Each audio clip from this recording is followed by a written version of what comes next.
Right, that's right. Will someone tell me what it is? I will. Okay. Go, go.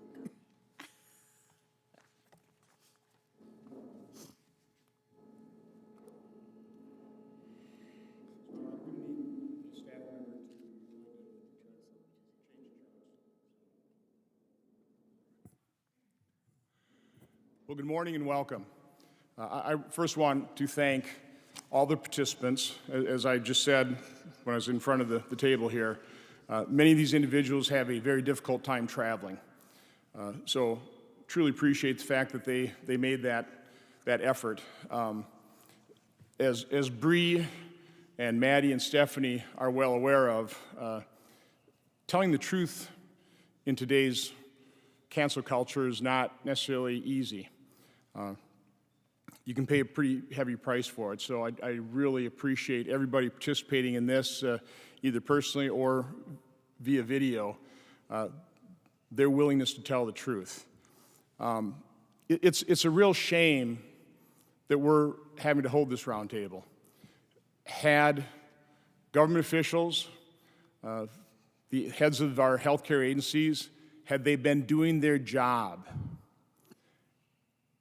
had they been honest and transparent with the American public, we wouldn't be here today.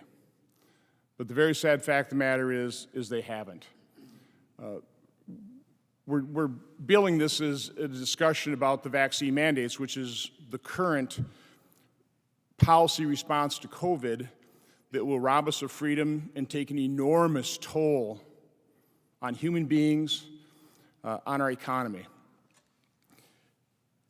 I think every American really needs to ask themselves the question, since the beginning of this pandemic, have the policies followed by the U.S. government, and you can ask this governments of the world, but we're going to focus on the U.S., have they worked?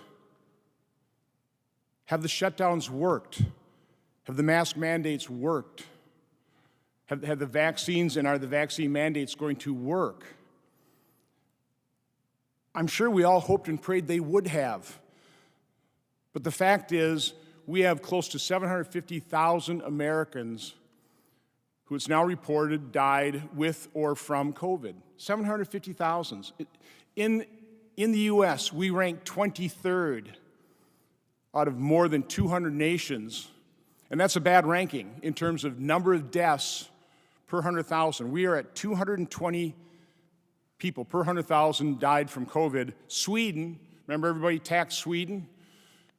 Because I think personally that they approached this rationally. They protected the vulnerable, they isolated the sick, and they let the rest of society carry on as safely as they possibly could. We're at 220 per 100,000. Sweden is at 145 people per 100,000 dead from COVID. One of the huge blunders of our government response is we not only ignored, but higher-ups in the agencies sabotaged early treatment. To this day, the NIH guidelines for treating COVID are to basically do nothing. Now, as far as I know, in medicine, with any disease, we're always talking about early detection, allows for early treatment, produces better results. I mean, it just makes perfect sense. Why didn't we do that with COVID? The only treatment prior to hospitalization that's recommended right now is monoclonal antibodies, and it's difficult to get those. So the fact of the matter is, when we turn our attention to the vaccines, I don't think there's a person here that is anti-vaccine. Obviously, those that have been injured by vaccines were very pro-vaccine. But we have to ask ourselves, did the vaccines work? I have one chart behind me, which just combines a timeline of percent of Americans being vaccinated, and you can see we've approached, I think over 60%. But at the same time, we show the average number of daily cases. You can see we had a huge surge toward the tail end of 2020. And even before the vaccines could even kick in, that surge was winding down. And I think we were at that point all hoping and praying that the vaccines would just stomp this thing out for good and we could move on with our lives. Now, had the vaccines been effective. Had they done that, you'd see a tailing off of that curve basically into infinity. But that's not what we see. We see a whole new surge, a surge of a variant called Delta. Now, our government officials, I talked about them not being particularly honest, not being particularly transparent. We invited them all here. Representatives from the heads of the CDC, Secretary of Defense Austin, Secretary of Labor Walsh, Secretary of Transportation Buttigieg, FDA Acting Commissioner Woodcock, HHS Secretary Becerra, NIAID Director Fauci, NIH Director Collins, together with the CEOs of Johnson & Johnson, Moderna, Pfizer, and BioNTech. None of them showed up. None of them showed up. President Biden, for his part, in terms of honesty, July 21st, just a couple months ago, said if you're vaccinated, you're not going to be hospitalized. You're not going to be in an ICU unit. You're not going to die. You're not going to get COVID if you have these vaccinations. He said, this is a pandemic on the unvaccinated. How I wish he was right when he said these vaccines were going to be that effective. But the fact is, they haven't been. If you take a look at what's happening in the UK, over the last 7.5 months, and again, I wish we had data in the US so we could point to that data, but we don't. If they're collecting it, they're not sharing it with the American public. In the UK, over the last 7.5 months, 80% of their cases have been Delta variant. Of the people who have died from COVID in the UK with the Delta variant over the last 7.5 months, 63% have been fully vaccinated. Over the last 4 weeks in the UK, 78% of those that have died with the Delta variant from COVID, 78% have been fully vaccinated. I hate to steal the thunder from one of our participants here, but in a slide, they've got a very dramatic decision tree when it comes to vaccine mandates. The first decision square says, are COVID-19 vaccines effective? And it has 3 lines, yes or no. If the vaccines are effective, then the next decision box says, then mandates are pointless. Right? I mean, if the vaccines are effective, there's no need for mandates. If you want to get the vaccine, you've got it, you're protected, and you don't care whether somebody else gets vaccinated.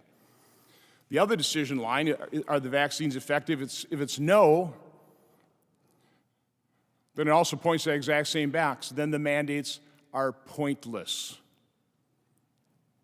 There are 3 realities that our federal health agencies, President Biden and his administration are ignoring when it comes to the mandates. And again, you have to understand the destructiveness of these mandates in our healthcare system. You know, I've been talking to the doctors and nurses, the heroes of COVID, the people that had the courage and compassion to treat COVID patients. So many of them caught COVID. Some died, most survived. Now they're treating the vaccine injured. They will not get vaccinated. We will lose decades worth of experience in our healthcare system that is already experiencing significant shortages of workers. What are we doing? How insane is this? But one of the things that our policymakers are ignoring is natural immunity. Why would we force a vaccine that's not as effective as we all hope? Why would we force that on people who are naturally immune, where the science tells us those with natural immunity probably have better and more long-lasting immunity than those fully vaxxed? The other reality that our policymakers are denying is that the vaccines prevent infection, prevent transmission. They're not. It's obvious they're not. So again, if you're vaccinated and you can still get infected and still transmit, what is the rationale for the mandates? There is no rationale. Like that decision box said, they are pointless. At the same time being utterly destructive. And then, of course, what we're really going to be discussing today, the third reality that our policymakers are denying is the vaccine injuries.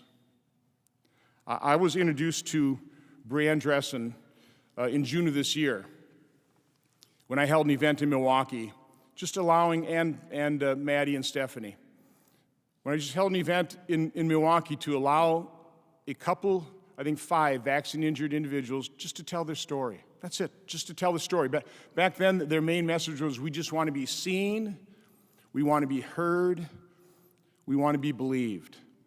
Why? Because unless the medical establishment, their doctors, our health agencies are willing to acknowledge just the possibility of vaccine injuries, if you're not willing to acknowledge the root cause of a condition, of an injury, of a malady, of an illness, how can you hope to cure that illness? How can you help these individuals who participate in some of the trials to benefit humanity?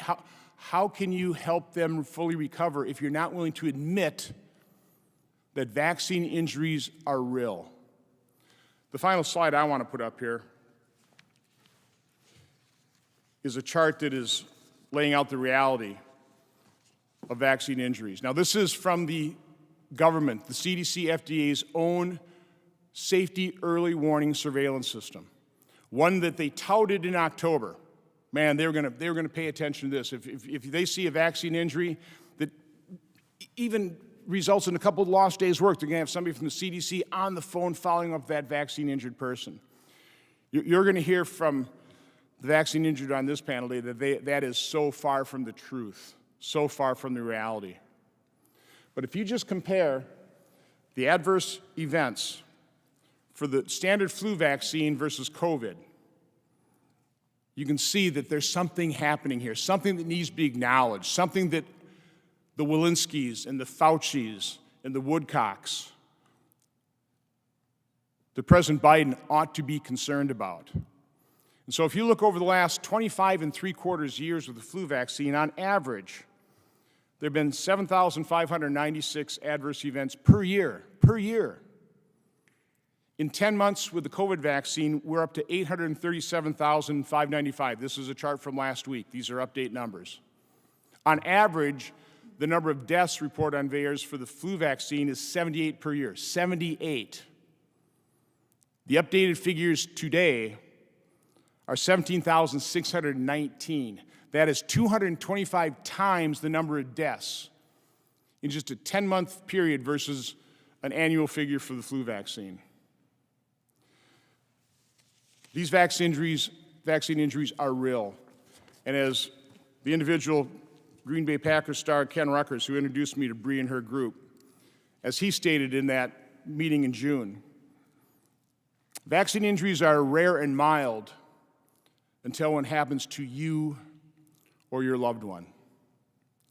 So again, I would like to introduce, I'm proud to introduce Ms. Breanne Dressen, who will tell you her story, and we'll hear from Bree a couple times today. Breanne.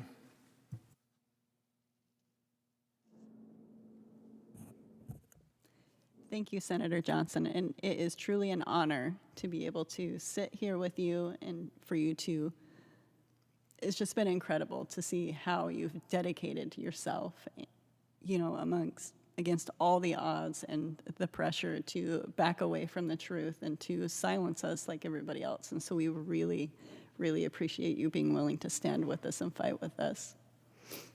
Keep the mic as close as possible. So my name is Breanne Dressen, and most of you have never heard of me, and most likely have never heard of most of us here. We're just everyday Americans. We are Republicans, we're Democrats, Libertarians, Independents. For us, this is not political. This is a human issue. We're here to tell our stories, ones largely ignored and silenced, and we hope that you listen, and we hope that you ask questions. I'm a wife and a mom, and I'm a preschool teacher. I suffered a life-altering reaction to my COVID vaccine on November 4th, 2020, almost a year ago to this day. I suffered a cascade of neurological symptoms that persisted for months. And while my life has improved, I still feel like I'm being electrocuted 24/7. For the first several months, I was totally alone. I kept my symptoms and my story completely to myself. I thought that this was an isolated incident. But in the spring, I started finding more and more like me. And before we knew it, there were thousands of us all of us unable to receive medical care, recognition, either from the drug companies, the CDC, the FDA. We all suffered the same constellation of symptoms, which is very strange. It's a brand new disease. Nobody knew anything about this. We had it happen with all of the brands. Over 70% of us had had no previous existing health condition. Over 94% of us have not had any problem with any previous vaccine. 98% of us have had all of our previous vaccines. The vast majority of us even having our flu vaccines. We are not anti-vax. Also, because the CDC and FDA continued to ignore our pleas, our begging, we decided we needed to act because we started to see this happen to kids like Maddie. So from our sick beds, we sprang into action. We reached out to our elected representatives, both blue and red. We reached out to the COVID committee. We reached out to all of the representatives on the Health and Education Committee.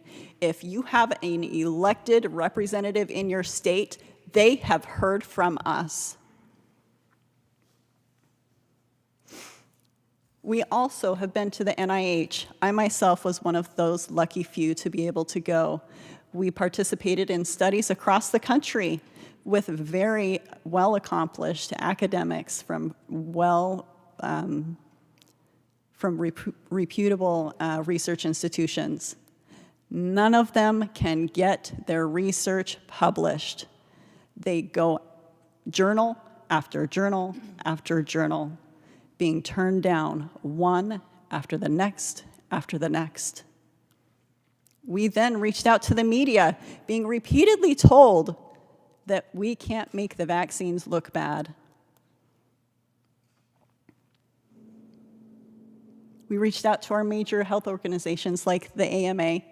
We reached out to our state health boards, our state health departments, all of them persisting in the narrative that if this was really happening, the CDC and the FDA would have said so.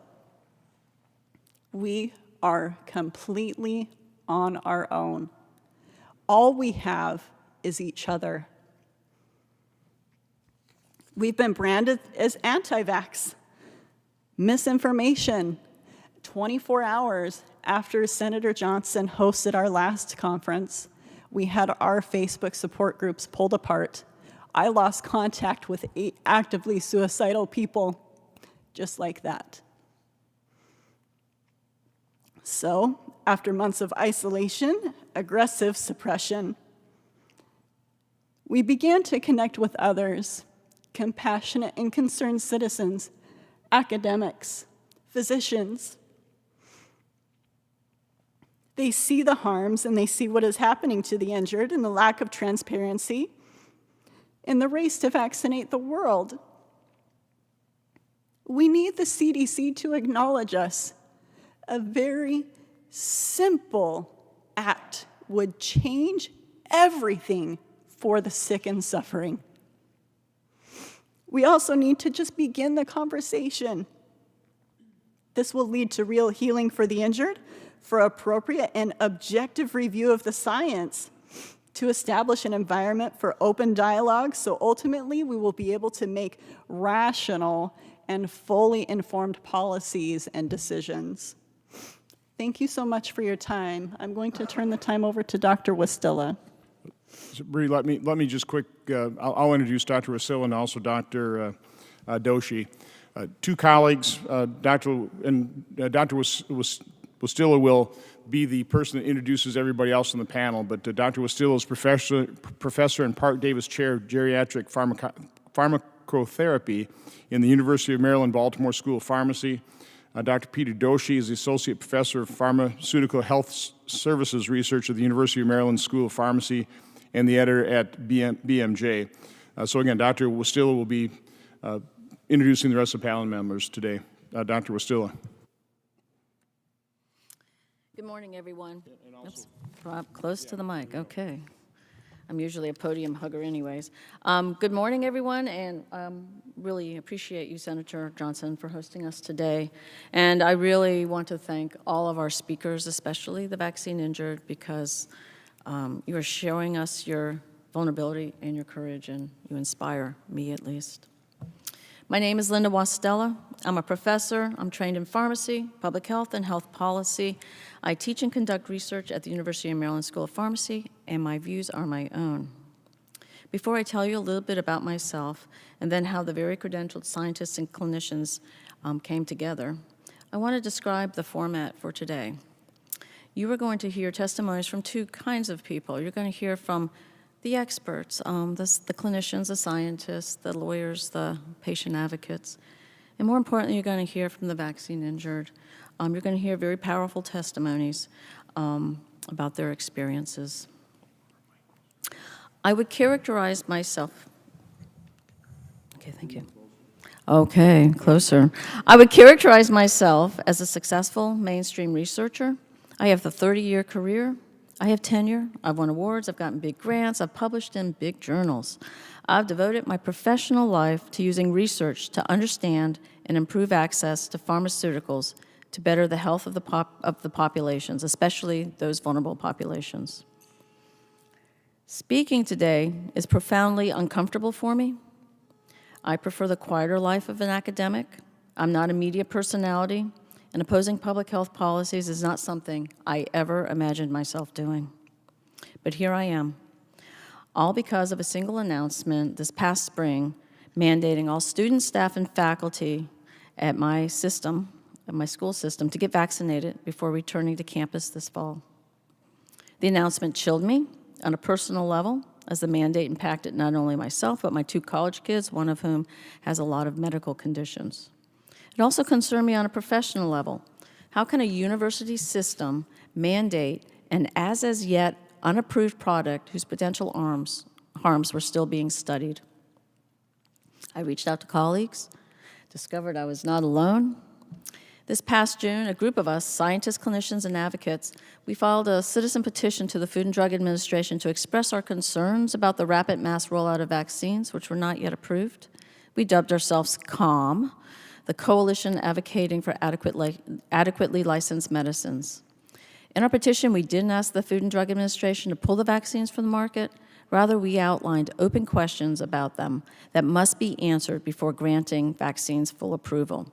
We focused on emerging and unknown safety concerns impacting the general population, but as well as what we considered at-risk groups for vaccine problems, including children and adolescents, previously infected persons, and pregnant and nursing women. FDA denied our petition the same day it approved Pfizer's vaccine. And now, not only do we not have answers to our questions, but we have expanded mandates affecting federal and defense employees, private businesses, healthcare workers, universities, and public school systems, among others. We still know nothing, absolutely nothing, about long-term vaccine harms because the vaccines haven't been out that long. Indeed, 20 months in, we barely understand immediate harms from the vaccines. How can we possibly provide informed consent without this information? So today we stand or sit before you as individuals, and I want to reiterate, we are not an organization. Indeed, we are the epitome of grassroots. This all came together through word of mouth. And to be clear, absolutely clear, we are not opposed to vaccines. Rather, we oppose their mandated use.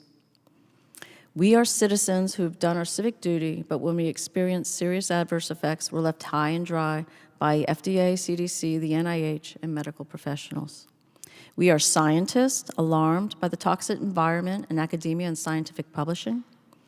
We are military leaders concerned about vaccine safety in the armed services. We are clinicians who want to treat patients harmed by vaccines, but whose practices are limited by their employers and professional boards. And we are lawyers and patient advocates seeking help for our injured clients and their families. We are the people you haven't heard from. And we have nothing, absolutely nothing, to personally gain from being here. Indeed, we have everything to lose, including our jobs, our titles, our livelihoods. but we don't intend to go away until we see some real change. Please understand, this is not a compromise to decide which is worse, the disease or the vaccine.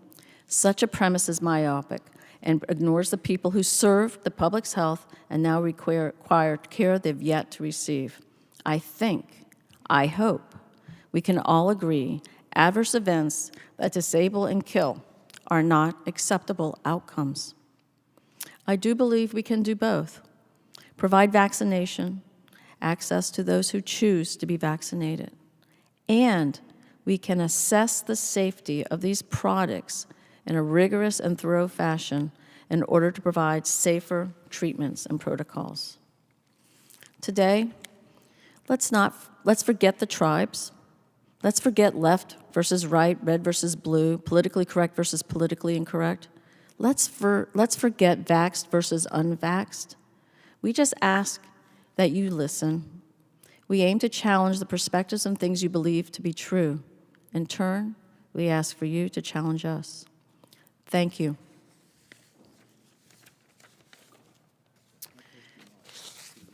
Too close?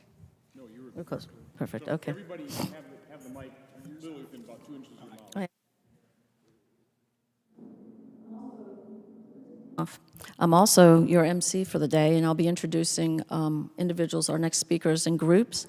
And the next group of people that are going to speak are two individuals, one who's an aviation pilot, Cody Flint, and the second is Lieutenant Colonel Teresa Long, who is the brigade surgeon for the 1st Aviation Brigade. They're going to talk about vaccines and mandates and how they impact our national safety, as well as their personal lives.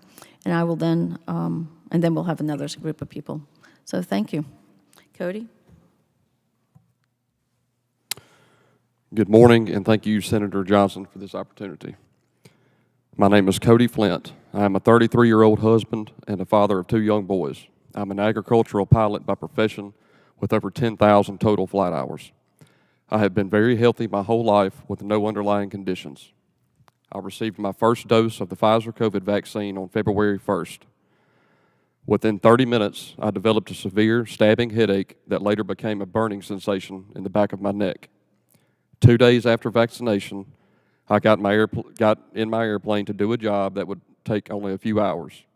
Immediately after taking off, I knew something was not right with me. I was starting to develop tunnel vision, and my headache was getting worse. Approximately 2 hours into my flying, I pulled my airplane up to turn around and felt an extreme burst of pressure in my ears. Instantly, I was nearly blacked out, dizzy, disoriented, nauseous, and shaking uncontrollably. By the grace of God, I was able to land my plane without incident, although I do not remember doing this. My initial diagnosis of vertigo and a severe panic attack, although I've never had a history of either of these, was later replaced with left and right perilymphatic fistulas, eustachian tube dysfunction, and elevated intracranial pressure due to brain swelling. My condition continued to decline, and my doctors told me only an adverse reaction to the vaccine or a major head trauma could have caused this much spontaneous damage. I've had 6 spinal taps over 8 months to monitor my intracranial pressure, and 2 surgeries 8 weeks apart to repair the fistulas. I have missed nearly an entire year of my life and part of my children's lives. Days of baseball games, playing in the backyard, and just picking up my kids to hug them have been replaced with being trapped in a sick body, doctor visits, invasive procedures, and more questions than answers. I don't know if I'll ever be able to fly an airplane again. This vaccine has taken my career from me and the future I have worked so hard to build. I have used all of my savings to pay medical bills and just to be able to survive. My family and I are on the verge of losing everything we have. I was and still am pro-science and pro-vaccine. The main issue rests squarely on the fact that the FDA, CDC, and NIH refuse to acknowledge that real lives are being absolutely destroyed by this vaccine. The federal government has yet to help a single one of the vaccine injured. It was my understanding that the federal government accepted the responsibility of helping people injured by this vaccine, considering they gave the vaccine manufacturers full legal immunity from people like me. The government has left us nowhere to turn for help. My family and I masked up, stayed indoors, and dodged COVID for over a year. We did what was asked of us by being part of the solution. That solution has taken everything from me and my family. We have been ignored and silenced. It is not right, and it needs to stop now. It is time for the federal government to do its part by acknowledging us and helping us. Does anyone really think it's fair to make the vaccine injured wait years for help? I think we can all agree that refusing or delaying the help we need is unconscionable. We urgently need this help. Thank you. Thank you, Cody. Thank you, Cody. And now Dr. Long. Hello, my name is Lieutenant Colonel Teresa Long, and I'm an Army Aerospace Medicine Specialist. Senator Johnson has invited me here to make a statement to him regarding my opinion about the life-threatening adverse side effects of COVID-19 vaccine. My opinion is formed from my medical education, training, and my firsthand experience treating soldiers injured by the vaccine. My views are my own opinions and do not reflect that of the United States Army, the DoD, or any entity thereof. This statement is made as a protected communication under the Military Whistleblower Protection Act, Title 10 U.S.C. 1034. I would like to also disclose that I have no financial interests. I believe the COVID vaccine is a greater threat to soldiers' health and military readiness than the virus itself. Over 200,000 service members have rejected the vaccine, yet the military is pressing forward without regard to the damage to the morale and readiness to process these soldiers out.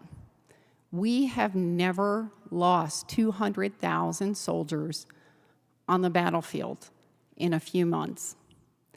Taking soldiers out of uniform has the same impact on readiness as losing them on the battlefield. I enlisted in the Army and completed basic training by the age of 17. I am now a board-certified aerospace medicine specialist with a master's in public health. I have spent the last 30 years serving this great country.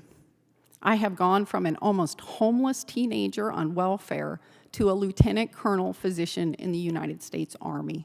I have truly lived the American dream. Everything I have and everything I am, I owe to Christ alone. I recently had a colleague on social media point out that my career in medicine was not the typical path. She was right. You see, in my first year as an Army physician, I suffered catastrophic complications after the birth of my daughter at the hands of fellow physicians. The impact on my family and my life has been enduring, painful, and life-changing. My plans for my family and my career abruptly pivoted. It was during this time I tried to ensure something good would come out of something very painful. I did what we do in the military. I did an after-action review on what went wrong with my care that resulted in such disastrous outcomes.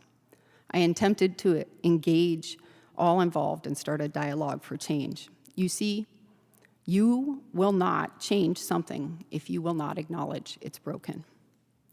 Yes, it wasn't the traditional path. It isn't the path I planned, but it was the path laid out for such a time as this.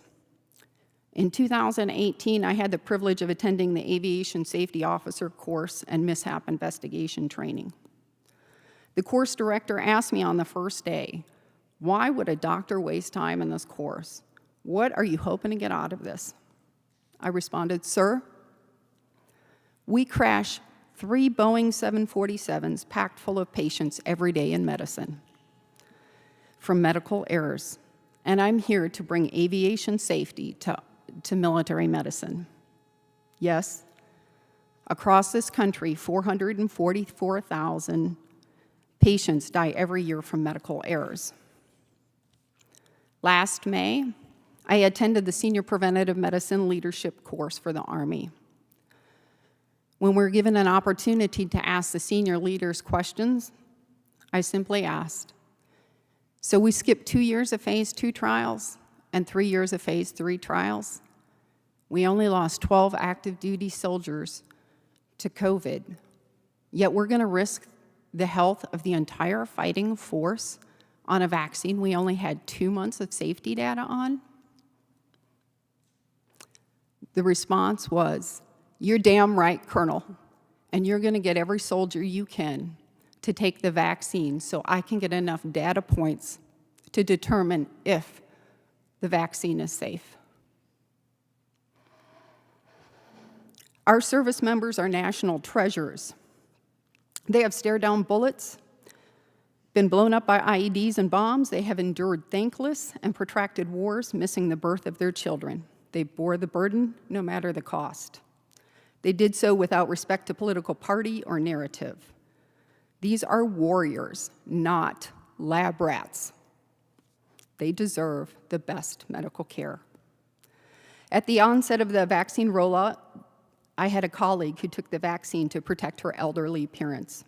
She's a brilliant officer and a doctor. She's deployed twice. After the vaccine, she had fever, significant pain, lost all range of motion in her arm for over a week. That was the first time I looked in the vaccine adverse event reporting system to see if her symptoms were common. What I found horrified me. I found the bearers in only a few months into the vaccination campaign already had more deaths than in any year for all vaccines combined in each of the 10 years previously. I subsequently went to Fort Benning, where I encountered numerous soldiers who told me of threats, coercion, and intimidation to get the vaccine that were at that time still under EUA. This violated medical ethics, specifically the Nuremberg Code. When I emailed Army Public Health Command and asked about adverse events, the epidemiologist emailed me back and told me that they were not tracking, tracing, or monitoring adverse events. I received an email encouraging military healthcare providers and professionals to get vaccinated, put a sticker on your uniform, post it to social media with the hashtag the vaccine safe, hashtag get vaccinated. This disturbed me because it seemed as though healthcare professionals were being used as the marketing arm of pharmaceutical companies. Many would say this is just good public health messaging, but I would say this is a violation of DODI that prohibits endorsement of a civilian product. Yes, these vaccines are a product. The pharmaceutical companies are not benevolent charities. They are there to make a profit, and they are. In May, I came across a young woman, a collegiate-level athlete, training for Ranger School. She was everything we wanted in a female warrior. She had a promising career ahead of her. She told me that she was the only female in her Ranger School class and the only one not vaccinated. She went on to tell me of the level of harassment and intimidation soldiers were facing for not getting vaccinated. She expressed her concerns about the effects of the vaccine might have on her fertility and health. I walked her through the potential risks and benefits for her age, physical condition, and fitness. I told her, you have everything to lose and nothing to gain. She reached out and sent me this message. The time and pressure got the best of me. I know I met you for a reason, and there were so many signs and so much guidance against getting the vaccine. That day I spoke to another mentor who told me the vaccine is the future and leaders make sacrifices, sometimes so they can be there for their people. I went forward with that, feeling like it was going to allow me the opportunity to look out for others. I hate to say how much I regret the decision. It's been a little over 2 weeks and my body isn't right. I was in such a strong place physically and ready for Ranger School, and about a week ago, everything changed. I began hurting, having cramping, back pain, bruising, coughing. I ignored it because I really just wanted to go to Ranger School. It's everything I'd ever worked for. I shaved my head and left Sunday to get my tab, and my body shut down on me out there. The 5-mile run I've been run a million times beat me. I couldn't get my body to move any faster. I was in pain, not for being out of shape, but for whatever was happening inside my body. I was dropped from the course and went and saw a doctor. I don't know why, but I wanted to reach out to you and tell you how grateful I am, regardless of the fact I failed to see the signs, and trust why God brought me to you that day. Thank you for trying to reach me.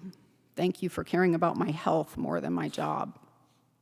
I wish there was a way to undo what has happened, but I can't. And I just try to move forward and get to a better place. I want to thank you again. I hope you continue to help people who haven't put themselves on the other side.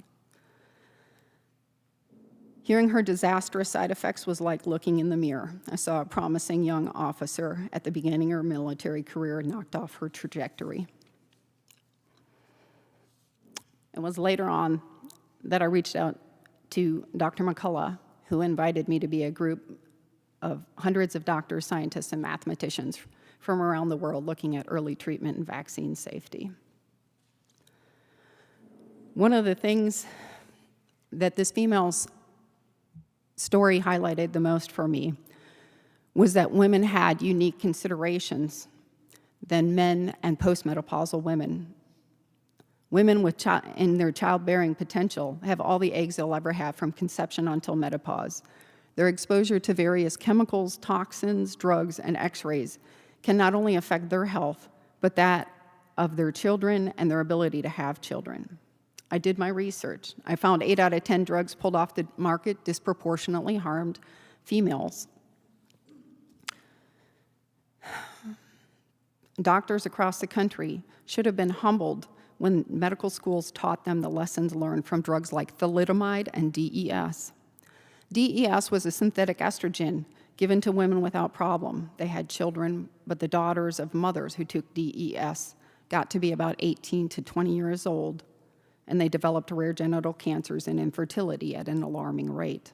It took 40 years for the medical establishment to figure out that DES caused transgenerational infertility and cancers. And this was a drug that went through standard clinical trials. There is no substitute for time.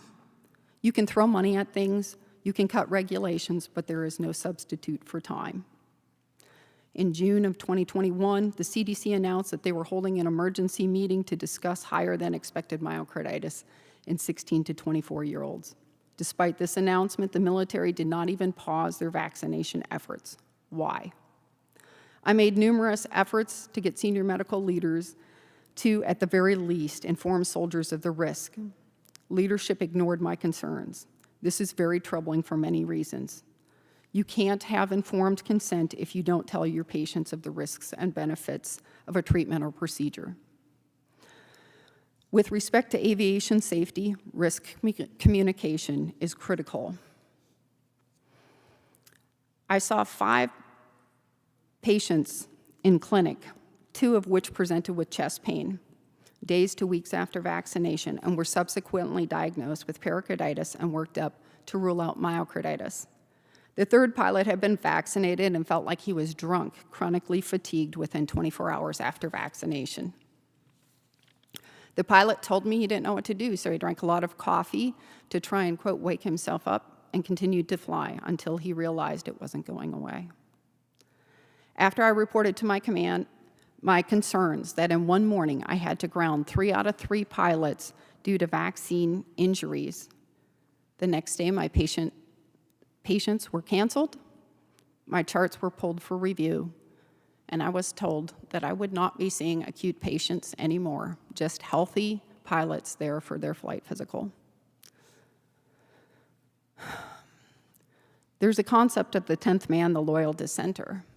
That's the person that you select to be the dissenting opinion to prevent groupthink. Patients are entitled to a second opinion on their medical care. What happens when bureaucrats mandate that there is no dissenting opinion?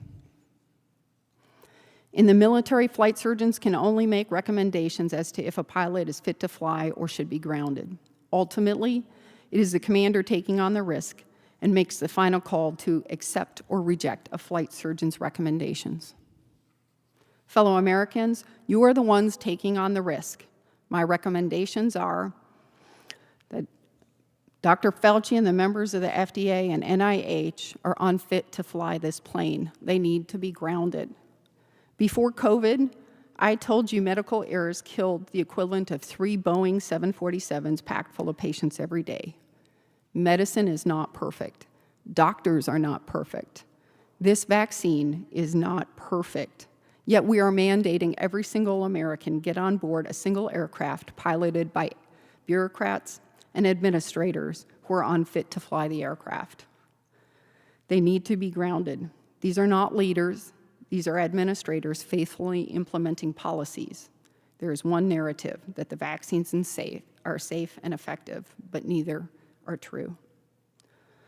Senator Johnson, I want to thank you for being a loyal dissenter, for doing your job and being a leader.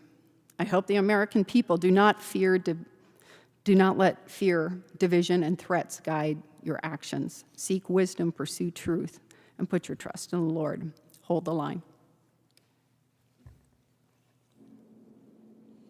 Thank you. We're going to switch a bit to talking specifically about safety and about harms, and we're also going to talk about the crisis in decision-making that we're having, and that we're making decisions based on uncertain data and non-transparent data. But first, we're going to hear from Ernest Ramirez, who's going to tell us about his experience, his family's experience with vaccine injury.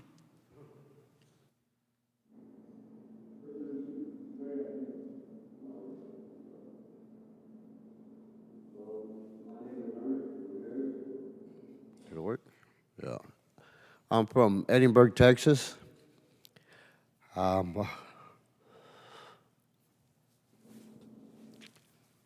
Excuse me. I was a father of a 16-year-old son. A single parent. I raised my boy since he was a baby. He meant the world to me.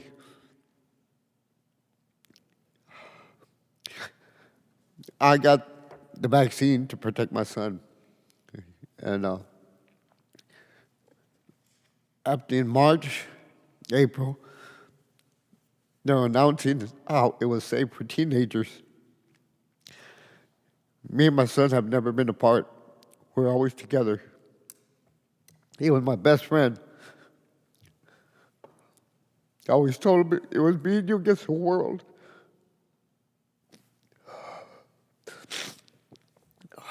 He was a good, at the age of 7, he wanted to play baseball. So I ended up coaching Little League Baseball for 7 years. He was a heck of a baseball player. Then he was telling me he wanted to join the Air Force. So I said, good, that's good. I'll back you up on anything you want to do. He joined ROTC in high school.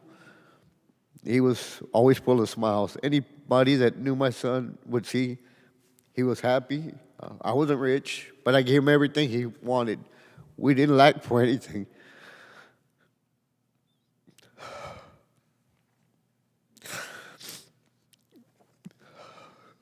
We used to go fishing, camping, do everything.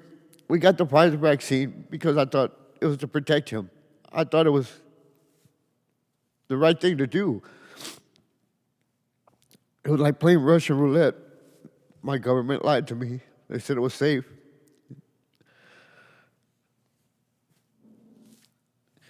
Now I go home to an empty house. Where I used to wake them up, I'd give them a hug and a kiss, tell them I'm going to school, don't miss school. I'd get home from work, he'd come running out. He knew when I'd get home, he'd come running out, give me a hug. I'd give him a kiss, a hug. What do you want to go eat today? Like I said, he was my baby boy. Everybody knew we're always together. Like I said, next week is his birthday. You know where I'm going to celebrate his birthday at? While everybody, once we leave here, they're going to forget about what we're doing or what they talk about, what we said here. They're going to be enjoying time with their family and kids. Thanksgiving, I'm going to spend at the cemetery. Christmas at that cemetery. They need to quit pushing this on their children. I lost mine. Y'all need to protect yours. They're trying to target the 5 to 12-year-olds, we're going to have more deaths in our hands than they planned. And they say, it's worth the risk. It wasn't worth the risk to me. My son was the world. He meant the world to me. They could never give him back to me. That's all I want is my son back. So don't make the mistake I did. I did it because I thought it was the correct thing to do. It wasn't. It was not. Like I said, I've always said I love the hell out of my country, but I don't trust my government anymore. I'm here because I'm Junior's voice. I'm doing this in my son's honor. If I can protect 1 or 2 children, that means the world to me. And I'm going to continue this fight. I don't know why I ended up here. Something told me to come here. And I know this is not the end of the road for me. I'm going to continue. I'll find out where the next stop is. We need to protect our children. Oh, excuse me, I'm sorry.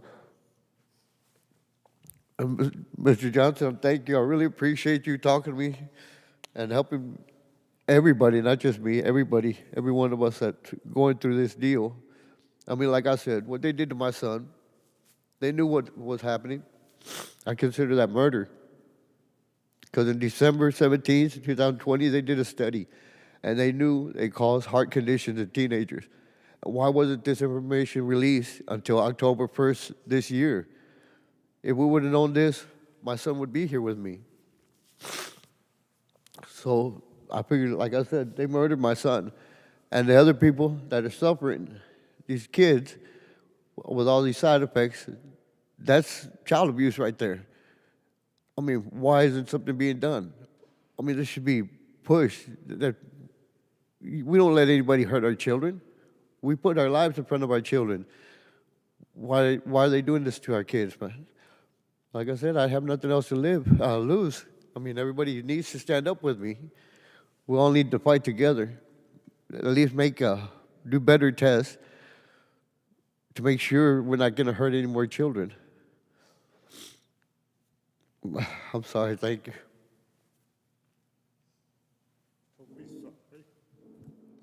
Ernest, thank you for sharing your painful story. We are all so sorry for your loss. This is real. I wish the agency heads were here. I wish more of the mainstream media was here to listen to these stories. I would just suggest we hear the stories from the vaccine injured, and we'll move to the academics next. So that would be my suggestion here. I think that'd probably be best. So if we could go on to Kyle, if you're ready. Now, please get your microphone right up to your mouth so that people can hear the stories. This America needs to hear this.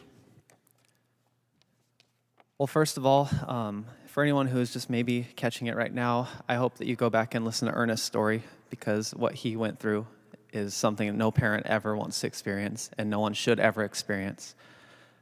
Before I started my speech, I just want to say thank you to Dr. Fauci, to the FDA heads, CDC, NIH, everyone for not showing up to this meeting and not listening to us. I really appreciate it. I'm glad that you have our interests at heart.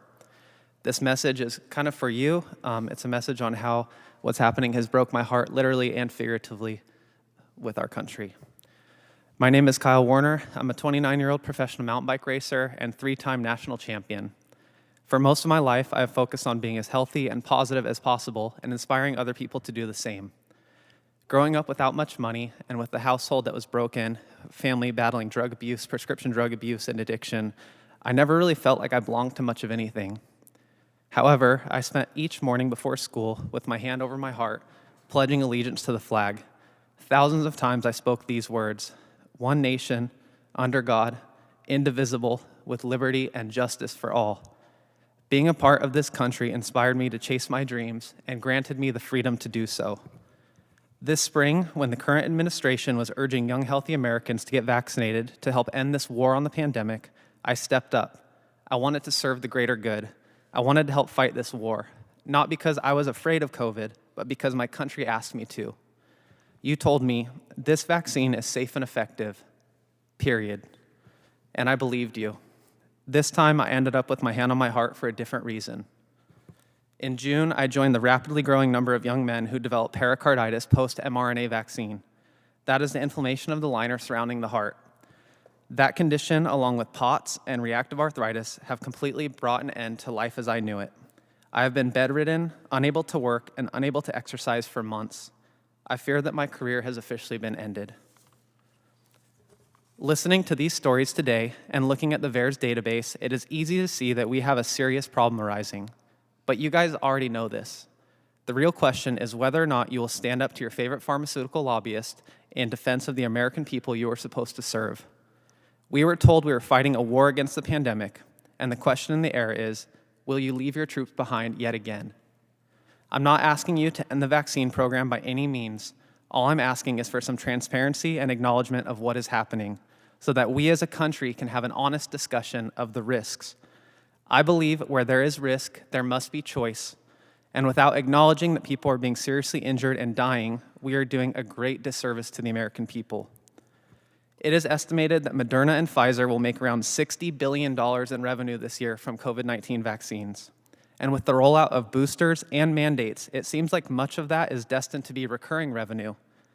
We need to set up a fund with a portion of vaccine proceeds to help heal and study injured Americans and compensate the families who have lost loved ones due to complications of the vaccine.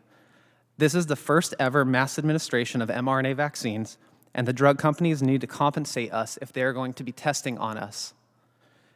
Do you know why we stopped saying the Pledge of Allegiance in school? It's because the new one nation, under siege, completely divisible, with liberty and justice for all corporations, doesn't sound quite as good. I'm asking you human to human, please do the right thing and help us. Thank you, Kyle.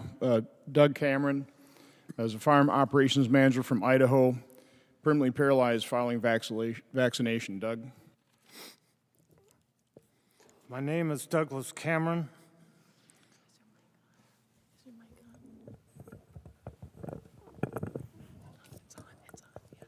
My name is Douglas Cameron.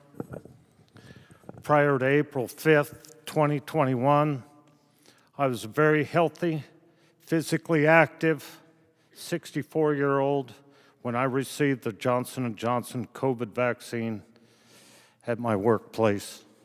I was encouraged by my employer to get the vaccine. The day after the vaccine, on April 6th, I started experiencing side effects I believe were related to the shot. I lost bladder control, suffered ED, my legs felt odd, I had a cinching sensation in my hips. Over the next few days, my symptoms worsened and I became alarmed, so I went to the ER, explained that I'd gotten the vaccine and what was happening. I was tested for COVID and tested positive. Blood work and an MRI were done, and I was sent home. 3 days after that, I told my wife I felt like I drank poison. My whole body felt different. I went to bed at 10 o'clock at night and woke up at 2 o'clock in the morning paralyzed from the diaphragm down. I was transported to the hospital and admitted to the COVID-19 unit.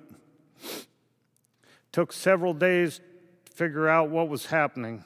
The doctors were uncertain how to treat me. They'd never treated anybody with these problems before, and they could not decide on a diagnosis. Eventually, they found out I had a blood clot in my leg. My entire spinal cord had swollen and hemorrhaged. I aspirated on water, placed on a ventilator. I was in ICU for 2 weeks.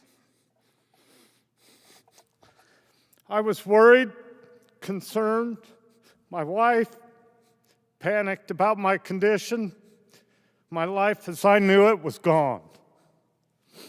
All totaled, I spent 105 days in St. Luke's Regional Hospital, St. Alphonsus Rehab Center in Boise, Idaho, and the University of Utah's Craig Nielsen's Rehab Hospital. I have had multiple MRIs, CAT scans, EKGs, X-rays, spinal angiograms, spinal taps, autoimmune blood tests, muscle biopsies. Everything has come back negative in an attempt trying to pin my paralysis on my body and not the Johnson & Johnson vaccine. Today, I am an unemployed paraplegic who's learning an entire new lifestyle. And the only thing I did between full health and my current condition is take a shot. I am real, my symptoms are real, and my life forever has changed. And that is real. This has affected, these stories you're listening to has affected husbands, wives, children, brothers, sisters, friends. Please pay attention. Thank you. Thank you, Doug. We'll hear from Suzanne, and I believe it's Kelly. And then we have to go back to a different order because we have slide presentations, and we've got to do that in order. So Suzanne Suzanne Newell is a triathlete from St. Paul, Minnesota, diagnosed with an autoimmune disease and reliant on a walker or a cane to walk following vaccination. Suzanne? Thank you. My name is Susanna Newell. I live in St. Paul with my husband and 2 teenage children. On April 13th, I very willingly followed the recommendation of the CDC and received my second Pfizer shot. At that point, my whole life changed. I'm currently on disability, but I work in corporate social responsibility. I was previously an active long-distance biker and triathlete. I had no known underlying health conditions, and I live a very, very healthy lifestyle. I was used to high energy, highly motivated lifestyle. I love keeping my body and my mind strong and disciplined. Since I became injured, I have very little motivation or energy, and I'm in a constant state of extreme fatigue. I struggled to retrieve words. I was valedictorian in my high school.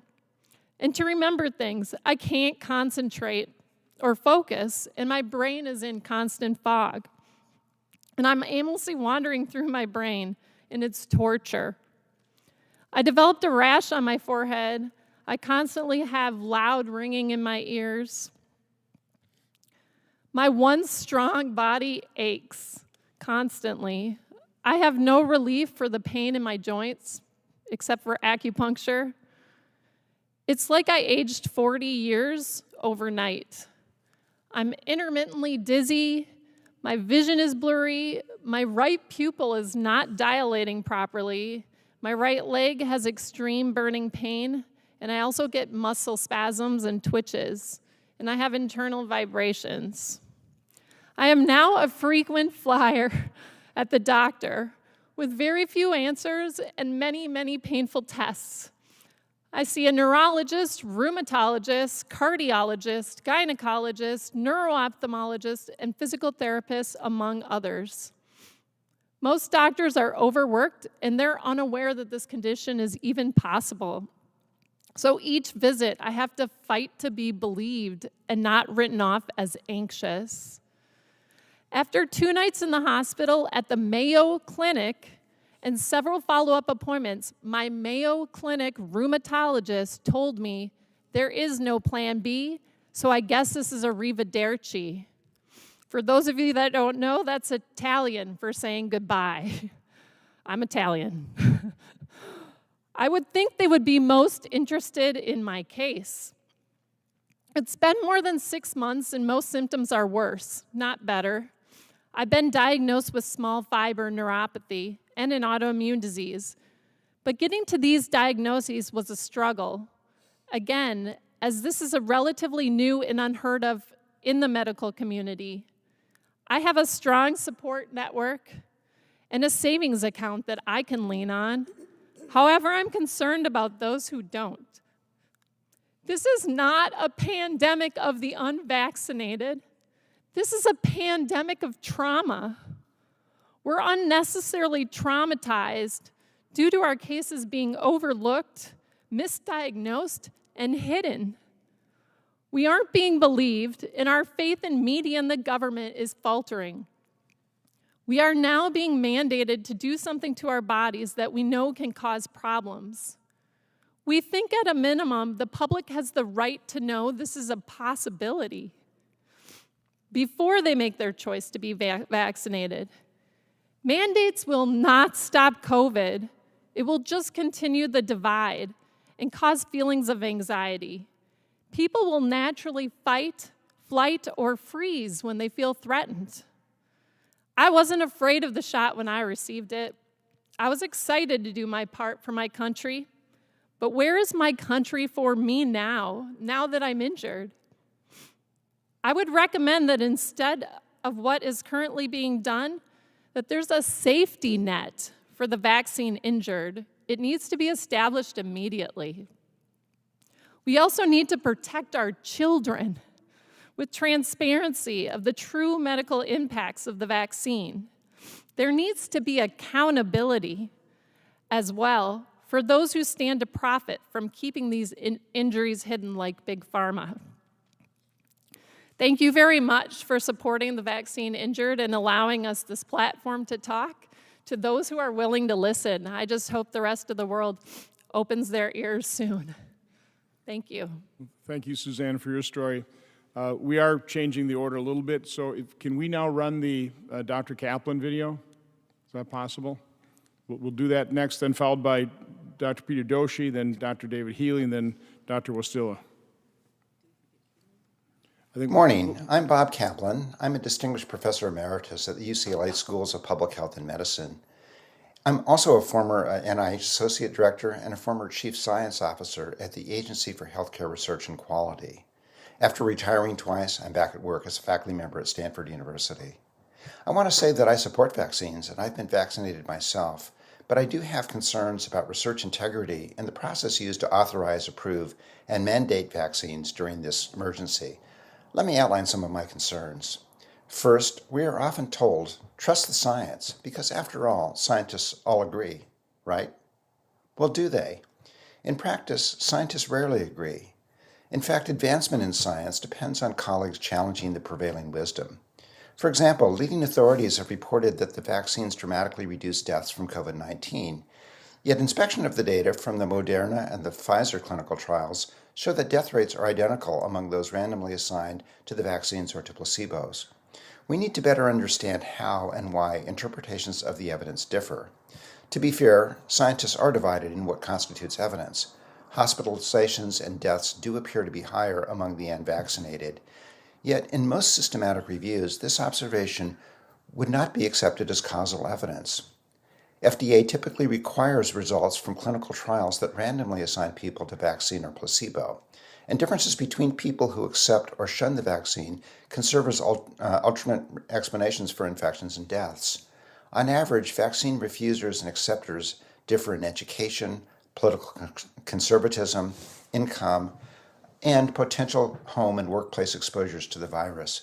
And most importantly, refusers may take more risks and expose themselves to the virus, including more interpersonal interactions and less mask wearing. Randomized trials remain the primary method for establishing causation. My second concern is that serious scholars have not been able to examine the raw data that justify the FDA and the CDC decisions. The evidence we have comes primarily from highly curated, industry-controlled press releases, and press releases do not provide the detail that we, as scientists, need to offer objective evaluations. More disturbing is that the vaccine manufacturers are not honoring requests to provide raw data. Pfizer, for example, will not make data publicly available till 2025. This is really an unacceptable delay for a product that would be used by billions of people worldwide. Over the last 80 years, FDA has evolved standards that require multiple studies and longer-term follow-up. My third concern is that the rapid development and deployment of vaccines to hundreds of millions of people required that some of the usual safeguards needed to be relaxed. Vaccines were authorized on the basis of a single trial with relatively short follow-up, in contrast to the typical standard of multiple trials with sufficient time to evaluate durability and harms. We need to be clear that the lower standard does not lower the bar for future FDA evaluations. In contrast to usual FDA applications, the vaccine studies have not made much of the information public. Among 72 studies on the Pfizer vaccine that are registered in clinicaltrials.gov, only one is shown to have been completed, and zero, that's right, 0 studies have reported their results publicly. My final concern is that legitimate scientific challenges have been set aside or dismissed as, quote, misinformation, unquote. I worry that young scientists may be reluctant to disclose evidence on vaccine harms. Being labeled as an anti-vaxxer could be a career ender. So what needs to be done? First, we need more transparency. We should insist on independent data analysis by investigators who are not employed by the vaccine manufacturers. Second, we must engage patients in the decision process. All medical treatments, like COVID vaccines, have side effects and benefits. Over the last 20 years, medicine has embraced a process of shared decision-making in which providers objectively share the best evidence on the risks and benefits of treatments. Using this information, the provider-patient dyad selects the option best suited for the patient's particular circumstances. Importantly, patient preferences are honored and respected. This is not a radical idea. For most medical decisions, it's promoted by the major medical provider societies. In summary, we are making big decisions on the basis of limited, highly selected evidence. A compromised scientific process may lead to poor decisions, and it may set a bad precedent. So please remember that if it is in the public interest, in this case affecting hundreds of millions of people, it should be in the public domain. Thank you for listening. So we will next hear from, I believe I'm pronouncing this Kelly Rodriguez. She's a young mother from Tacoma, Washington, reliant on a walker following her vaccination. Kelly? Thank you. I'm going to try to be loud, but my voice is quiet, so I'm sorry. My name is Kelly Rodriguez. I'm 35 years old, and I spent most of the beginning of this year snowboarding and working out in the gym. I have also been lucky enough to be a stay-at-home mama who loves to sing, dance, and take my kids for random road trips to find adventures and make memories. I got COVID in February, and it almost killed me. And so because of that, I received my first Pfizer vaccine on April 13th and my second dose on May 5th. On June 29th, 2021, my happy, predictable daily life came to a screeching halt. I lost my ability to speak naturally. I have become unable to walk without a walker and never know if or when the tremors will come or go. I can no longer cook, clean, or even pick up and hold my baby for too long before my body begins to shake uncontrollably or is thrown into excruciating amounts of pain. I've been to the ER more times than I can count, and as a result have seen countless ER doctors, as well as 2 neurologists who have given me no diagnoses, no further testing besides regular blood work, CT scans, EEGs, EKGs, and an MRI, all of which the doctors told me came back normal. I am now seeing a functional medicine doctor and a chiropractor who seem to be the only 2 willing to help me to find out what's happening to my body. My quiet life has suddenly become very public, and with that has come so much ugliness and bitterness from people who know just the surface of what's happened to me after this vaccine. It has become the loneliest and most isolating experience I've had in my 35 years of life. I have been made to feel that I do not matter to those in Western medicine, that I am nothing more than an annoyance and waste of time. I deserve to be heard and treated with compassion, but instead I have been called a liar and a fake, and I have even been told by the ER doctors that this is all in my head and that there is nothing medically wrong with me.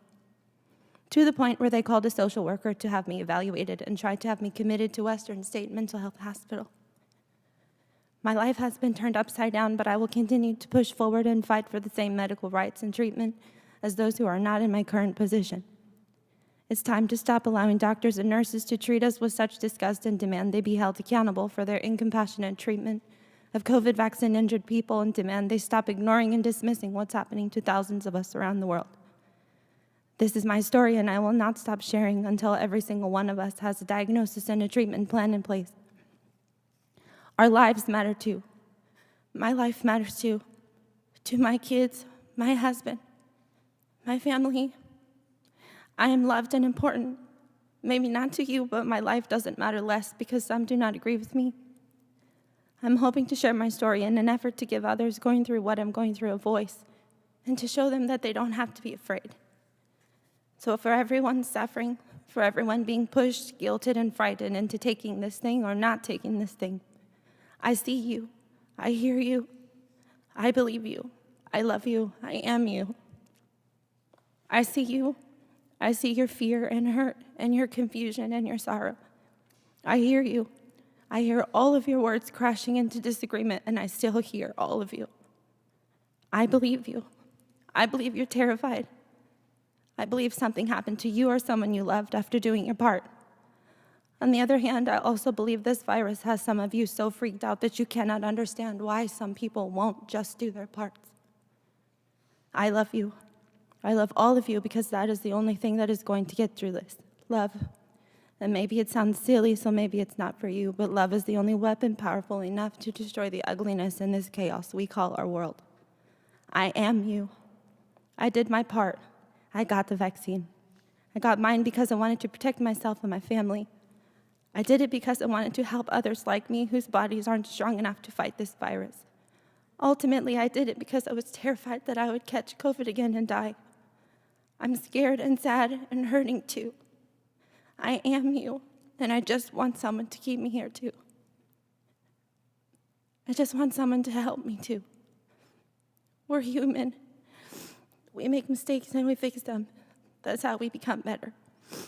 We take responsibility for our actions and we apologize when we've hurt someone, and we don't get to turn around and tell them that we didn't. We take responsibility. Come together as a nation of people with kindness and compassion instead of hate and anger. A nation of people who stand for change and freedom and won't be silenced any longer. Thank you. Thank you, Kelly. Next, we're moving on to Dr. Doshi. I've got a quick run and vote, so I'll turn it over to you for the next few minutes.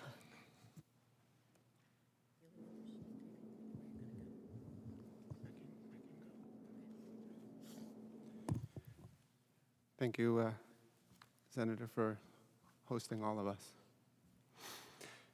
Hello, I'm Peter Doshi. For identification purposes, I'm on the faculty at the University of Maryland and editor at the BMJ.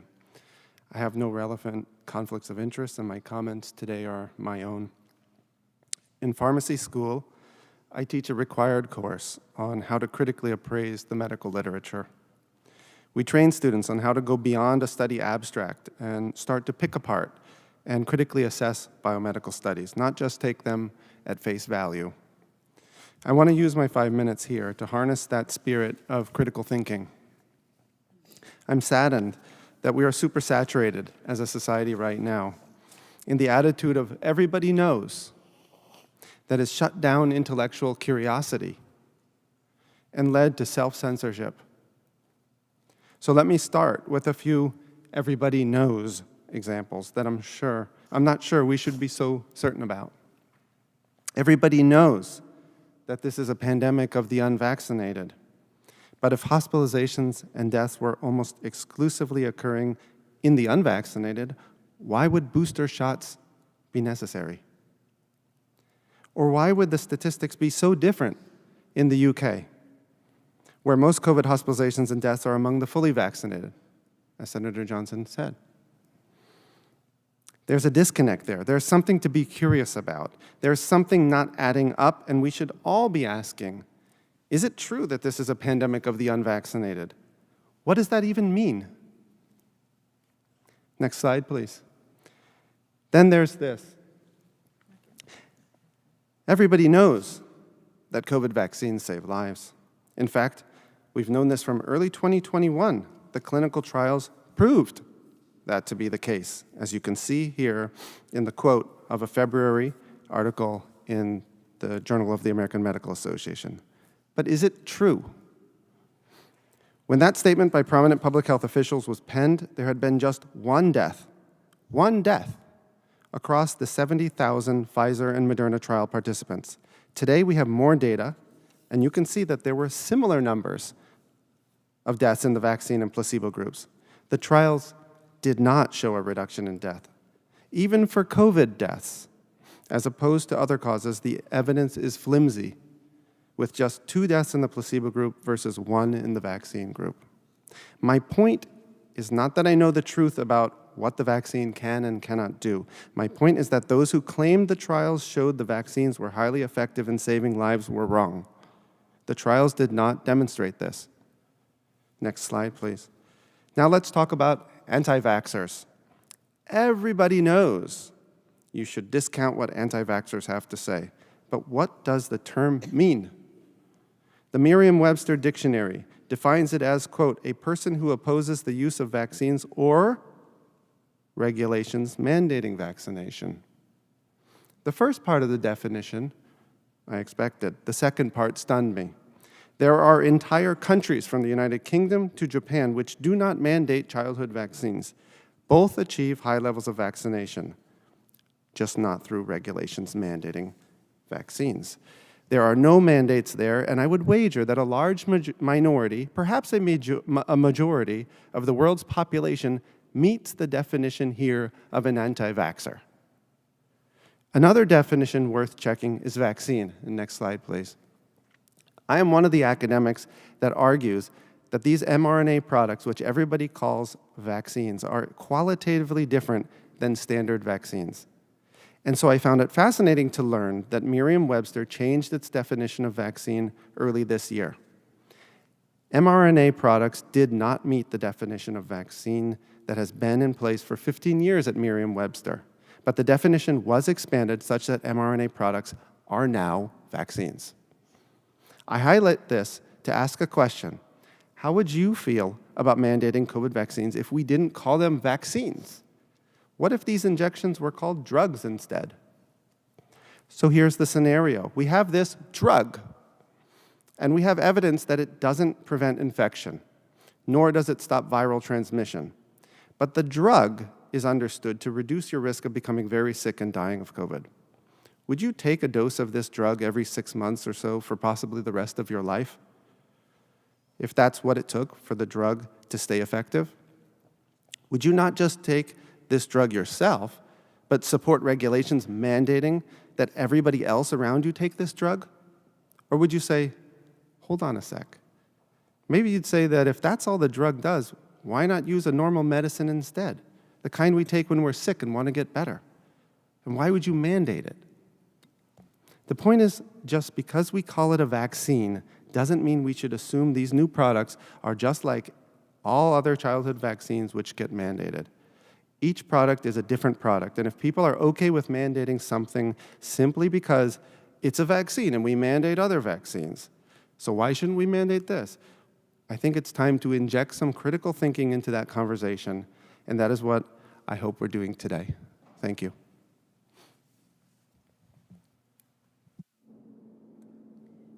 And now we have another video from Dr. David Healy, who's going to talk about he reviewed the patient cases of many individuals who are speaking today, and he's going to speak about that.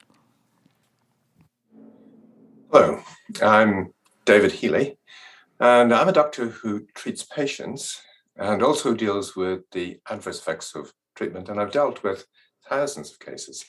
I'm also one of the few people you will ever meet who's seen the actual case records from a company clinical trial. and can tell you things like, for instance, say your partner entered a Zoloft trial, a drug that can cause people to commit suicide, and that they poured gasoline on themselves and set fire to it, intending to kill themselves, and you find their case records afterwards saying death by burns. I can explain to you how that happens. Or equally, if you find case records where a child in a Zoloft trial is coded as being emotionally labile or nauseated, and in fact, behind the scenes, they had been suicidal. I can tell you how it happens. Or you may know someone who's in a Zoloft trial and ends up out in the street waving a gun about, threatening to kill people. And when you check the case records, you find they're coded as intercurrent illness, whatever that is. Well, I can tell you what it is and how it happens.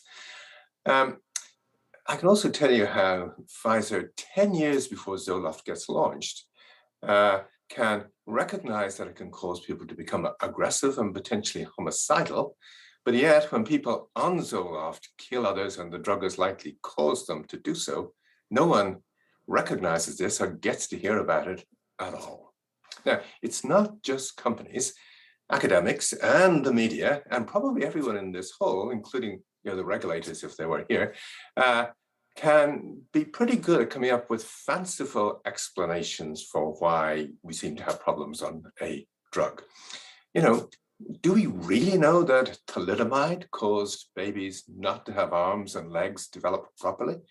Or maybe it was a good drug that prevented miscarriages, so these babies who otherwise wouldn't have been born were born. Or, in the case of that 13-year-old boy who went on Zoloft for a week when he changed school and was a bit anxious, and ended up a week later hanging himself in the bathroom beside his parents' bedroom, do we really know that Zoloft caused this? Perhaps it was autoerotic asphyxiation gone wrong. I have to tell you, this case was before we had the internet, and 13-year-old boys ended up knowing more about sex than I do.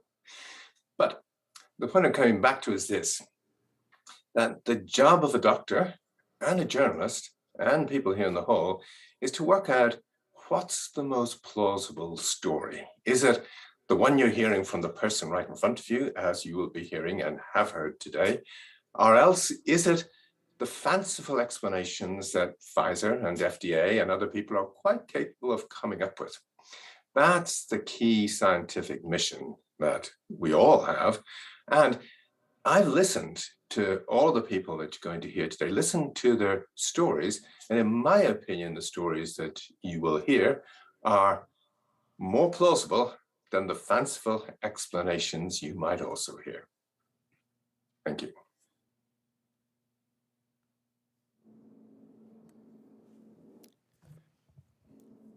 I want to spend a few minutes talking about the science of vaccine safety.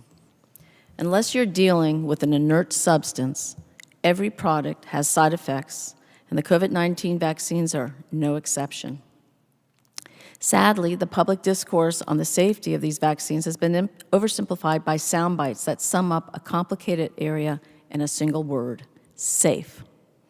The CDC says millions have received COVID-19 vaccines under the most intense safety monitoring in United States history. The impression is that the system is so finely tuned that even the rarest needle in a haystack will be found. So if the officials have found something, well then, it must have not found something, then well then it must not be occurring. I'm afraid that is just not the case. First, the timeline for noticing, researching, and establishing harm is slow. Take myocarditis. First slide, please. It took 4 months into Israel's vaccination campaign to recognize this side effect. That's despite the fact that myocarditis generally strikes within days of dosing, particularly the second dose.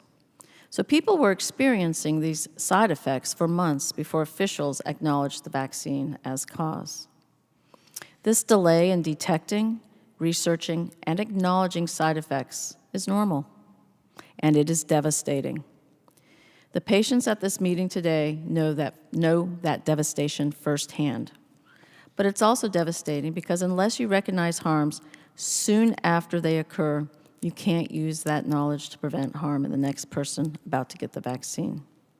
I am stunned when I hear people dismiss myocarditis as an acceptable side effect especially for young people, because myocarditis is life-threatening and a life-disabling condition.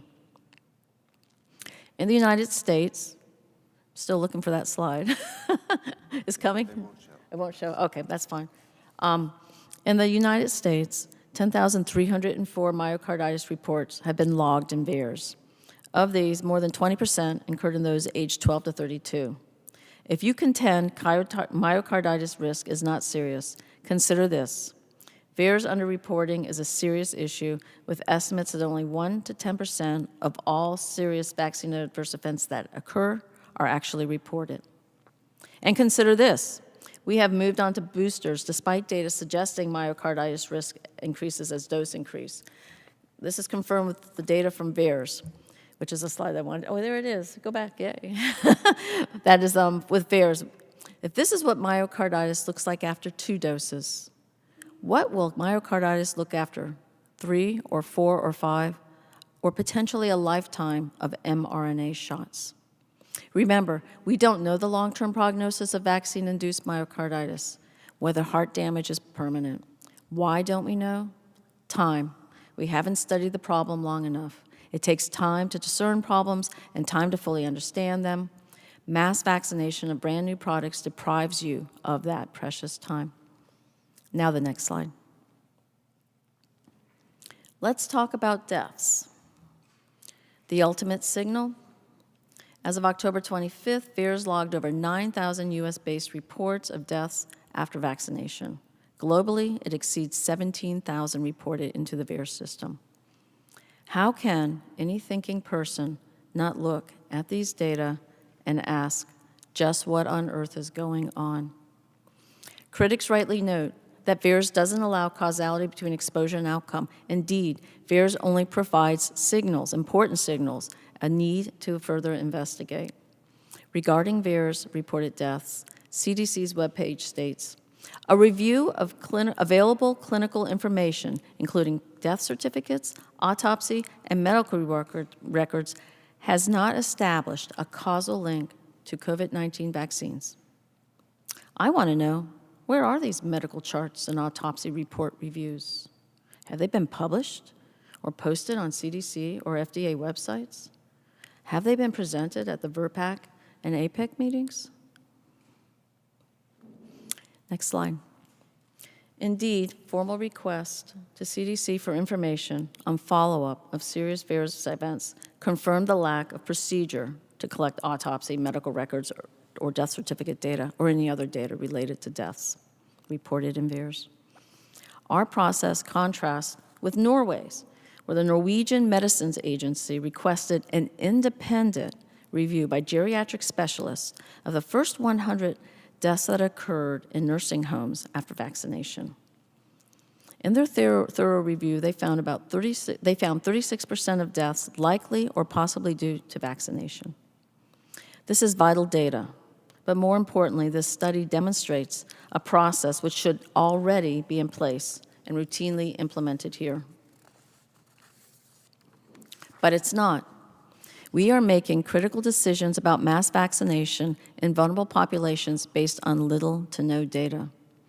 In last week's VRPAC meeting on Pfizer's EUA request for children 5 to 11, committee member and New England Journal of Medicine editor-in-chief Eric Rubin acknowledged the dearth of pediatric safety data by stating, "We're not going to get the data until we start using this vaccine. Our children are our data." We need to ask, what is the purpose of VAERS and other pharmacovigilance data systems if we have mandates? Why even do any post-marketing surveillance? The reason cannot be to gather more information to make an informed personal choice, because with mandates, the vaccination decision has already been made for us by governments, by schools, by employers.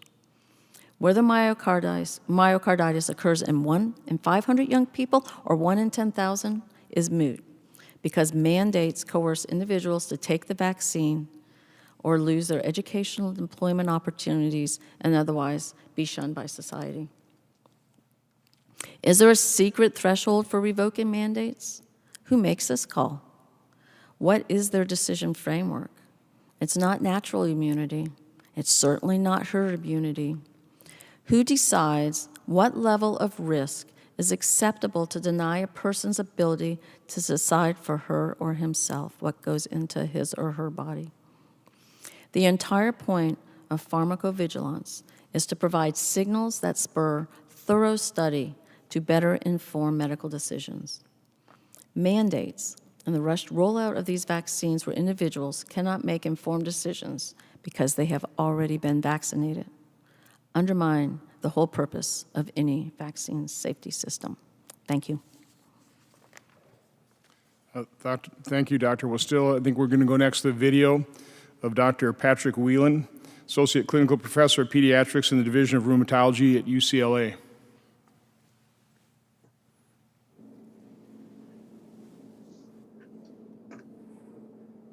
I am pleased to join you today and would like to start by saying that my views are my own and do not reflect those of everyone at my institution. I am a pediatric rheumatologist caring for children with the multi-system inflammatory syndrome related to COVID-19. I have also taken care of many young people who suffered from coronavirus infection and for others who have experienced complications from vaccination.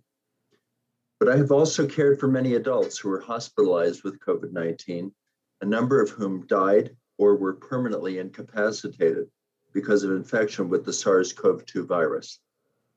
As we passed the landmark this past weekend of at least 5 million people killed worldwide by this pandemic, the value of the vaccines to humanity in preventing death and chronic illness can hardly be disputed. But last December, prior to the first hearing reviewing the clinical trial data for the Pfizer-BioNTech vaccine, I wrote a letter to the FDA urging caution with regard to the rush to vaccinate children. I cited a German prospective study of 100 patients recently recovered from COVID-19, 80% of whom had cardiac involvement on MRI, an average of 2.5 months after recovery, including 2/3 who were never hospitalized. These abnormalities occurred independent of pre-existing conditions and severity of the initial illness. I was concerned about the possibility then that the new mRNA vaccines had the potential to cause unintended side effects related to the heart, since these vaccines encode the same viral spike protein that causes most of the organ damage outside the lungs in people who are actually infected with the virus.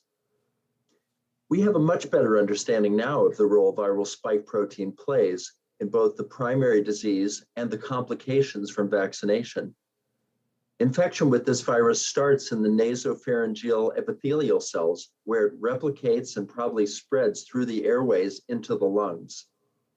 Viral replication in the lung endothelial cells lining the blood vessels results in the production of pseudovirions and spike protein that travels through the bloodstream to other organs. The pseudovirions bind to the famous ACE2 protein on cells in the blood vessels of those other organs and activate something called the mannose binding lectin complement activation pathway, leading to microvascular damage and microclots. So it appears that the viral spike protein that is the target of the major vaccines is also a key agent causing the damage to distant organs, which may include the heart, brain, and kidneys. What do we know about the parallels between natural infection and the vaccines with regard to the adverse effects on these other organs? I was a co-author on a new study in Clinics in Dermatology, documenting that the spike protein produced at the site of vaccination, which is usually in the deltoid muscle of the shoulder, travels through the body and can be detected subsequently in the skin of the opposite shoulder. But the levels of spike in the skin after vaccination are much lower than what one sees following natural infection with the virus itself.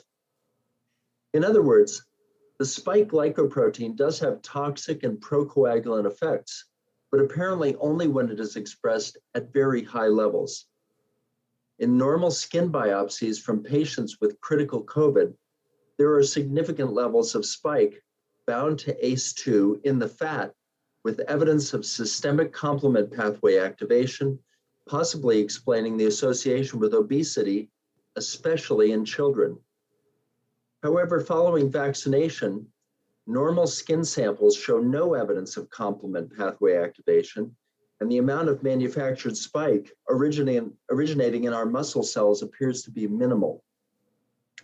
The self-limited skin reactions we described in our paper may serve as a model for the rare, severe vaccine reactions that you're hearing about today, probably through hyperactivation of the cellular immune response or overactive antibody responses, or hypersensitivity reactions that are unmasked by the nanolipids in the vaccine vehicle.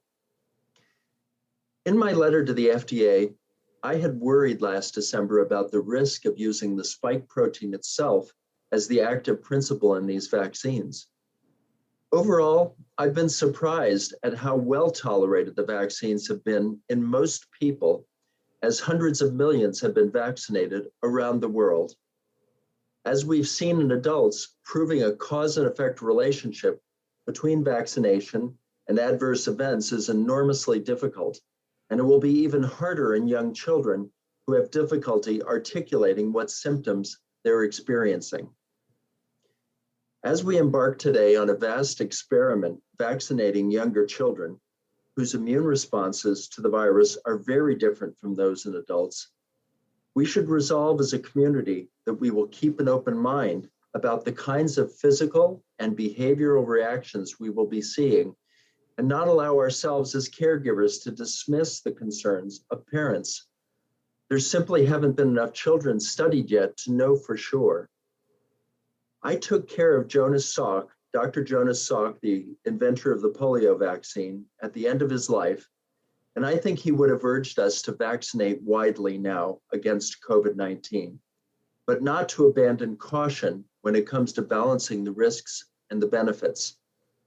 Overall, I think the potential for benefit of vaccinating children is enormous, blocking the spread of the Delta variant from children to vulnerable adults, and preventing the deaths that have occurred across the country in children themselves. Thank you.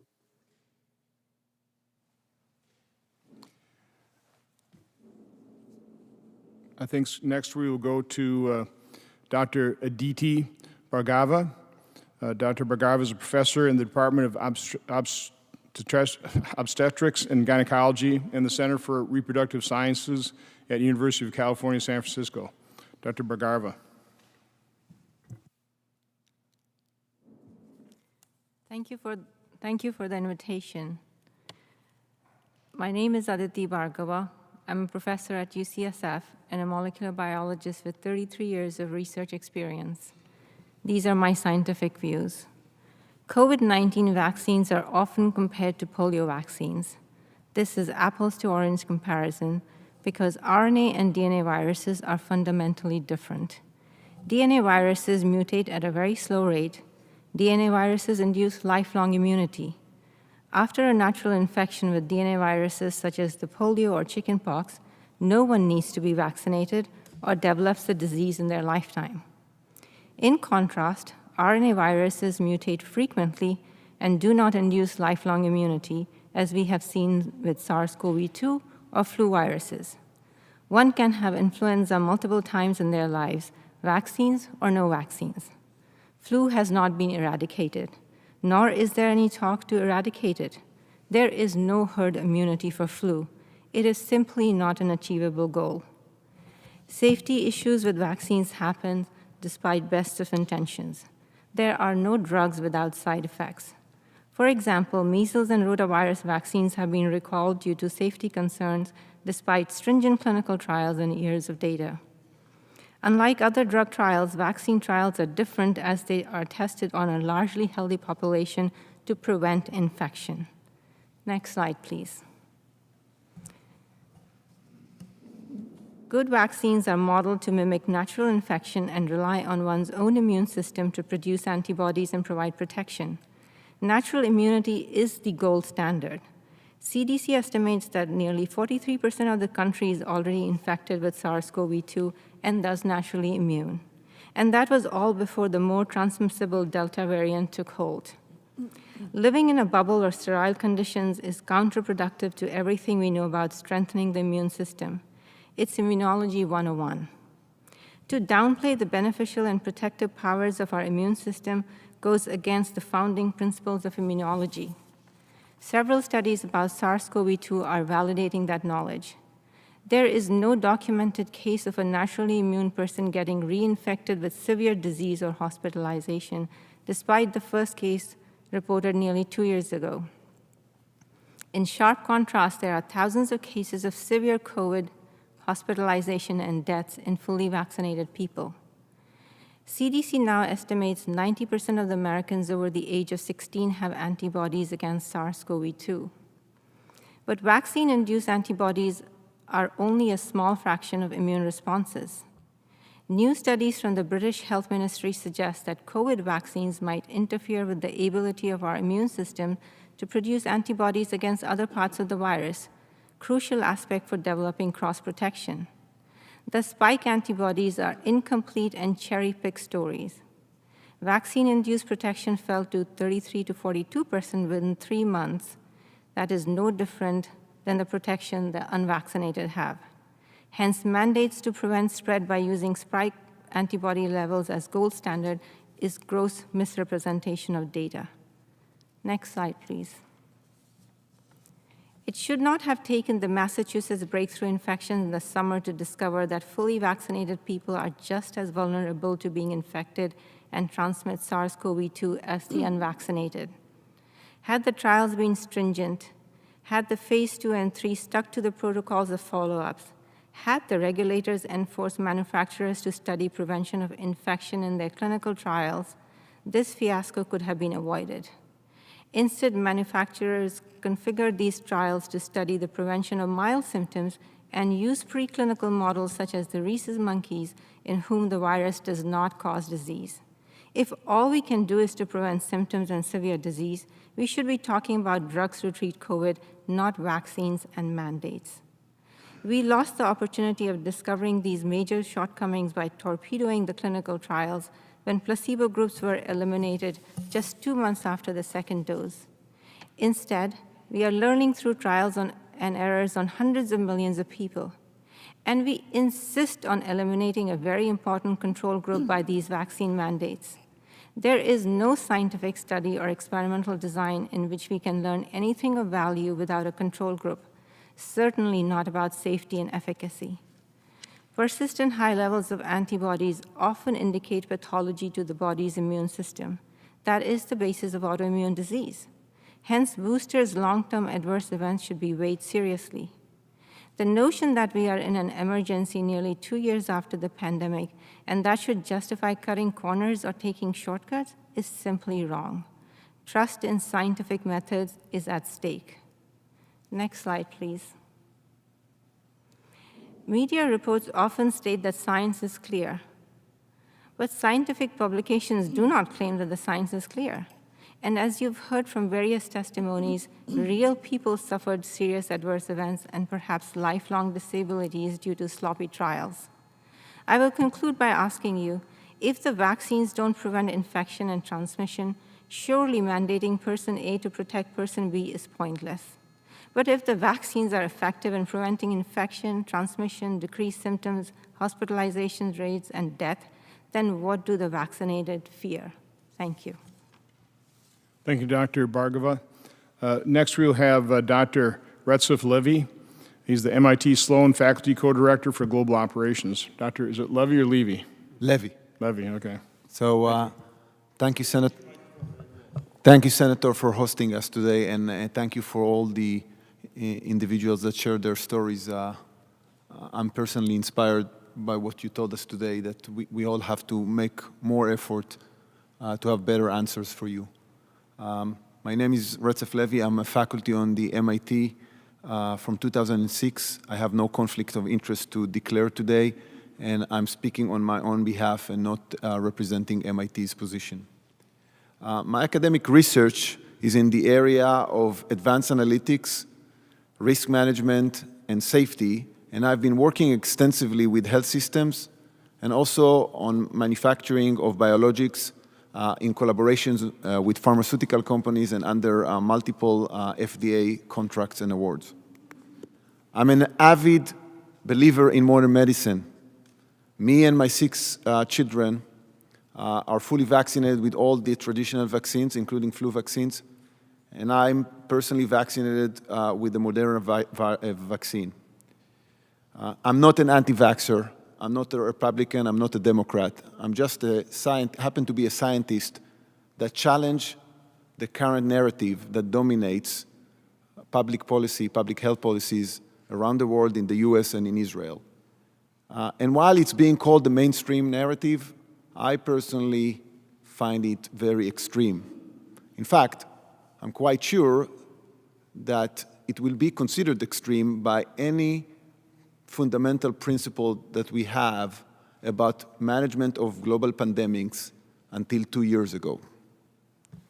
So I don't want to repeat everything that was said here, but I can tell you that I know many mainstream scientists and medical professionals who, similar to me, think that the current narrative is extreme and wrong. But very few of them are willing to speak up.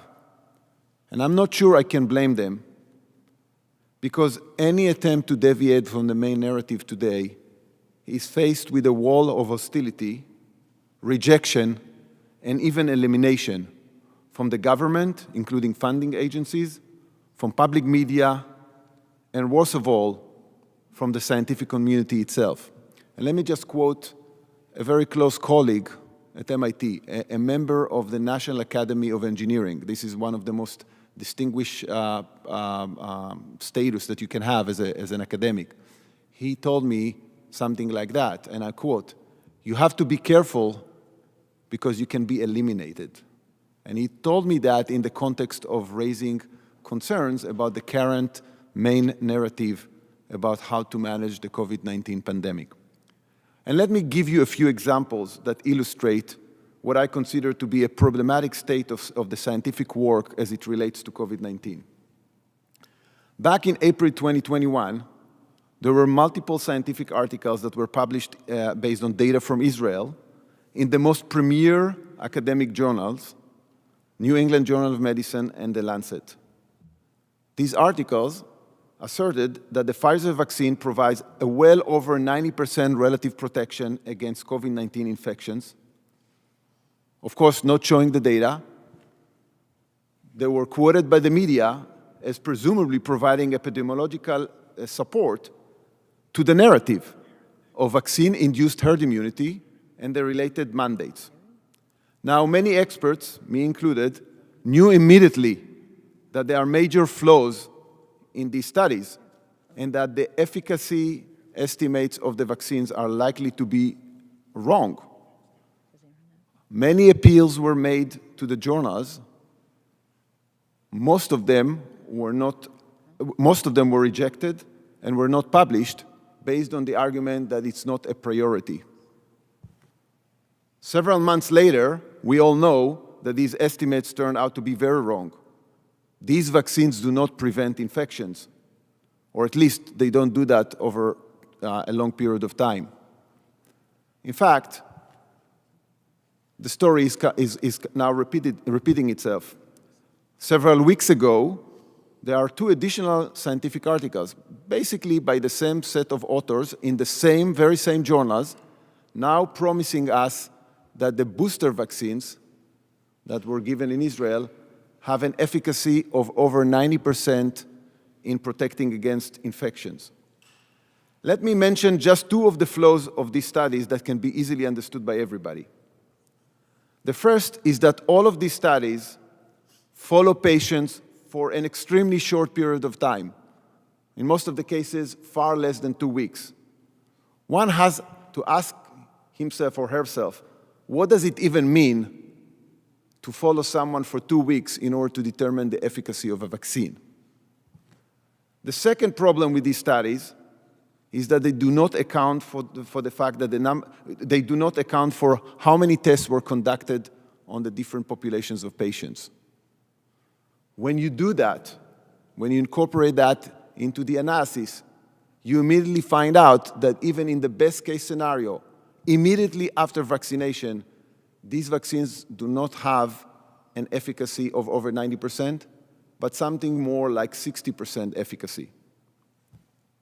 But the storyline is similar when it comes to safety. Scientific publications in the most prestigious journals asserting that the vaccine is safe, failing to report on serious side effects such as deaths, whereas attempts to raise awareness to concerning data, and I'm going to share a personal example about that. Me and my co-authors pointed out that when you look on national emergency services calls in Israel for cardiac arrest among young individuals under 40, you see a dramatic increase of 25% in these calls, parallel to the vaccination campaign in Israel in early 2021, and with statistical association to that campaign. We wrote a paper about that, not claiming that there is a causal effect between the vaccines and what we see, because we don't have a proof for that. But we did raise the concern, and we called authorities to check what is going on. Needless to say that we never got a response from the authorities, and in fact, they went public and called this research fake. But even more concerning, journal after journal after journal in the academic literature is rejecting this article, most of the time based on the argument that it is not a priority. Well, I don't think that calling safety concerns fake is morally right or scientifically right. I think it's clear that these vaccines are not naive. They have serious and unprecedented side effects, and we need to use them with caution, following the very basic principles in medicine. First, do no harm.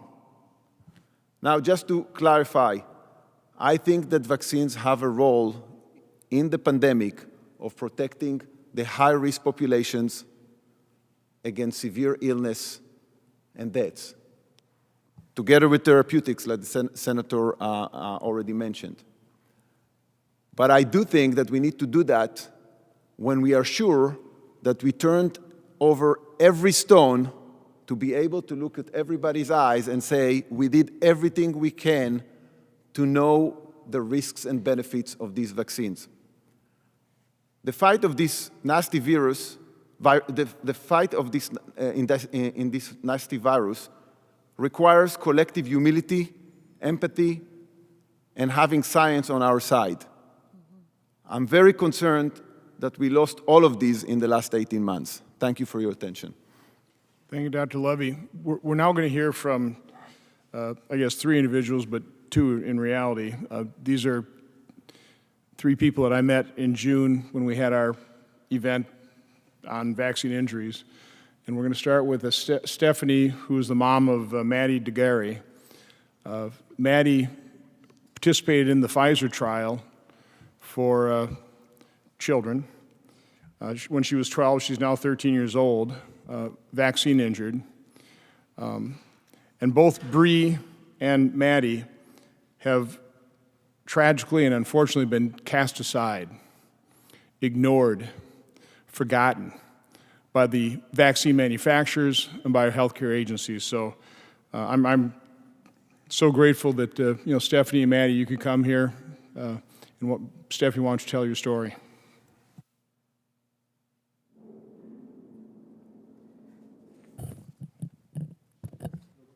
Closer? Okay. Hi, my name is Stephanie DeGarry, and this is my daughter, Maddie. When she was 12 years old, she participated in the Pfizer COVID vaccine trial for 12 to 15-year-olds at Cincinnati Children's Hospital. This is the first trial any of my kids have ever been in. I never had considered ever putting them in a trial before, but this seemed like, when they asked if they could be in it, it seemed like a win-win, So it's been over 9 months since she got her second dose. She can't walk. She's in a wheelchair. She has an NG tube for all of her nutrition. She has constant pain in her stomach, back, and neck. She was over there laying on chairs because she can't make it through this. She can't feel her legs, and that's just the tip of the iceberg. When she got her first dose, her reaction was typical. She had fever, body aches, and fatigue, and it went away in a couple days. When she got her second dose, she had immediate pain where she had gotten the injection, and the first thing she told me because her dad took her, was that didn't happen. That hurt way more than the first time, like enough to point it out. In less than 12 hours, she developed severe abdominal pain, horrible nausea, painful electric shocks on her spine and neck. Her hands were ice cold when you touched them. She had, and on her feet, pain all over her body. Her vaccine arm went numb. And I'm finding more and more stuff. You forget stuff because so much has happened to her. Like as I read through things, I keep redocumenting everything. She had chest pain, severe chest pain. The way she described it, it felt like her heart was being pulled out of her neck. Tachycardia that was actually seen on an EKG. And she was extremely dizzy, so she felt like she couldn't stand up. So those were her reactions. I just want to walk through, give you everybody a better idea of what happens in a trial, because I did not know. My kids have never been in a trial before. So I went in trusting the drug companies, the FDA, CDC, the hospital where the trial was held, Cincinnati Children's, a very reputable hospital. So when you enter the trial, everybody uses a trial app, and there are slides, and they'll be available later so that you can see more detail. It's called TrialMax, and they log their reaction for 7 days after each dose. That's it. The app only allows you to record solicited adverse events like fever, redness, injections, site pain, swelling, headache, vomiting, and other typical expected reactions. That is it. And you say mild, moderate, severe. Severe means that you had to go to the ER. You record your fever, like the actual amount, and the swelling. So that's all the detail. There's no free form at all to fill in any other reaction that you have beyond the typical non-serious adverse events other than anaphylactic shock. So there's a full list on real.com/about that will be available.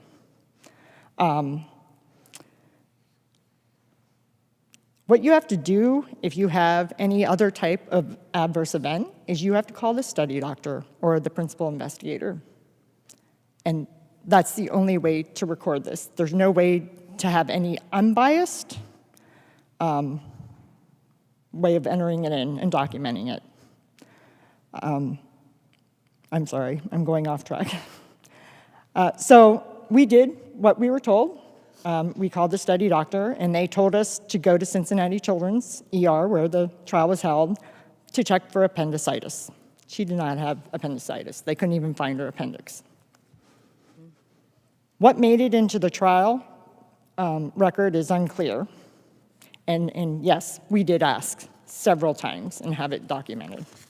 We still don't know what was actually reported. So basically, as you can see, this leaves a lot of room for human error and concern of reporting bias coming from the principal investigator, which was Dr. Frank in her case.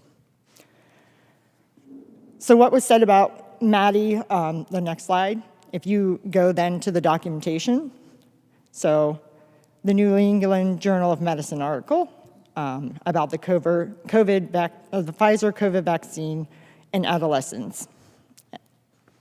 So first, take note that the principal investigator for Maddie's trial is the lead author for the New England Journal of Medicine article.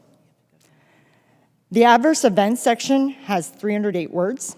76 of those were dedicated to describing one single patient that had simply a temperature greater than 40 degrees. Not great to have, but that, I think this is a little more severe. There's absolutely no mention of any of Maddie's adverse reactions in that article. Zero. In the EUA amendment, Maddie's adverse reaction was reduced to 5 lines that they claim was eventually diagnosed as functional abdominal pain. It's a stomach ache. By the data cutoff for the trial on March 13th, Maddie experienced over 35 adverse events, different things happening to her, very similar to all the stories that you're hearing here. This happened during the trial. Some examples are blood in her urine, 7 times, decreased vision, loss of feeling from her waist down, dizziness, fainting, tremors, muscle weakness, and more. They're all available in the slides, all of her reactions. None of these were mentioned in either document. She went to the ER 9 times and was hospitalized 3 times for a total of 63 days, and this was by June 1st. Look at the dates of that article and around when this was approved. Maddie was in the hospital when the EUA was approved for 12 to 15-year-olds. The doctor did not even know it. So let me ask you this. Functional abdominal pain, stomach ache. Does your child, when they have a stomach ache, does that put your child in a wheelchair? Does your child's stomach ache require a feeding tube? Does your child spend 64 days in hospital for their stomach ache? If they did a urine test when they have a stomach ache, would there be blood in their urine? I don't think so. I thought that Maddie would be in the best hands possible, and the rare chance she had a severe reaction, that was not the case. They did everything in their power to hide everything that happened to her. And that is why this is happening to all these other people and kids.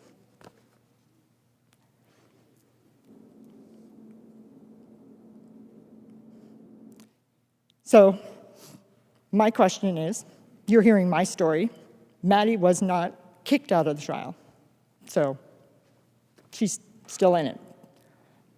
By the way, so is my son, Lucas, who he was in the placebo group, and he did not get the vaccine. So they have one person, if you want to know that they can, and he hasn't had COVID.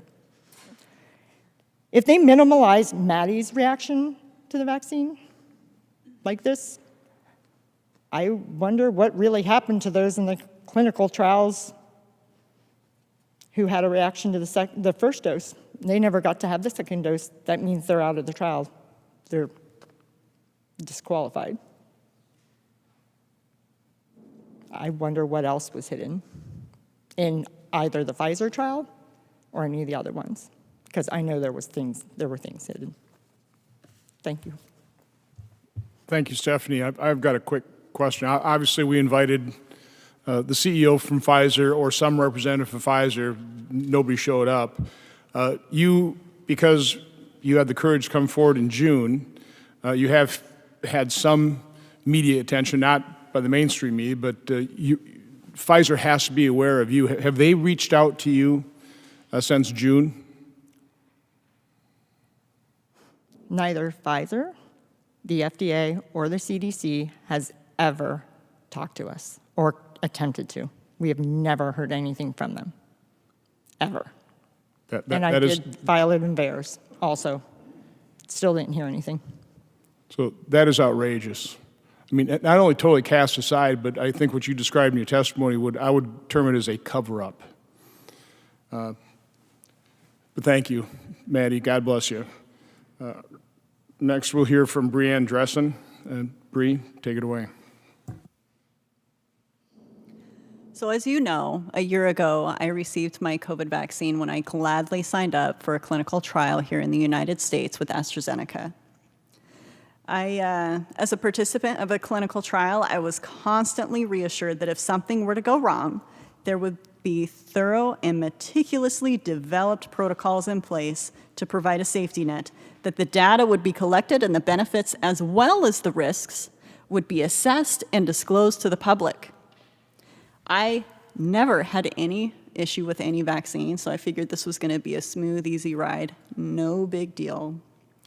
Prior to my involvement, the pharmaceutical company agreed to pay any medical expense as a result of a possible injury. Unfortunately, for a lack of support on their part, we have had to refinance our home to pay for our medical expenses. Like Maddie's trial, we had a tracking app. Like Maddie's trial, our tracking app had pre-designated symptoms in a bullet list with no free form to add any other symptoms. So anything like tingling, tremors, seizures, paresthesias, heart problems, limb weakness. There was no way for us to track that through the app. The clinical trial report published by the New England Journal of Medicine, if I have that slide, it says that the second dose is required to continue in a study. Because my reaction was so severe, AstraZeneca told me I was not allowed to get the second dose. They dropped me from the trial. My data was lost. I was excluded from the trial results.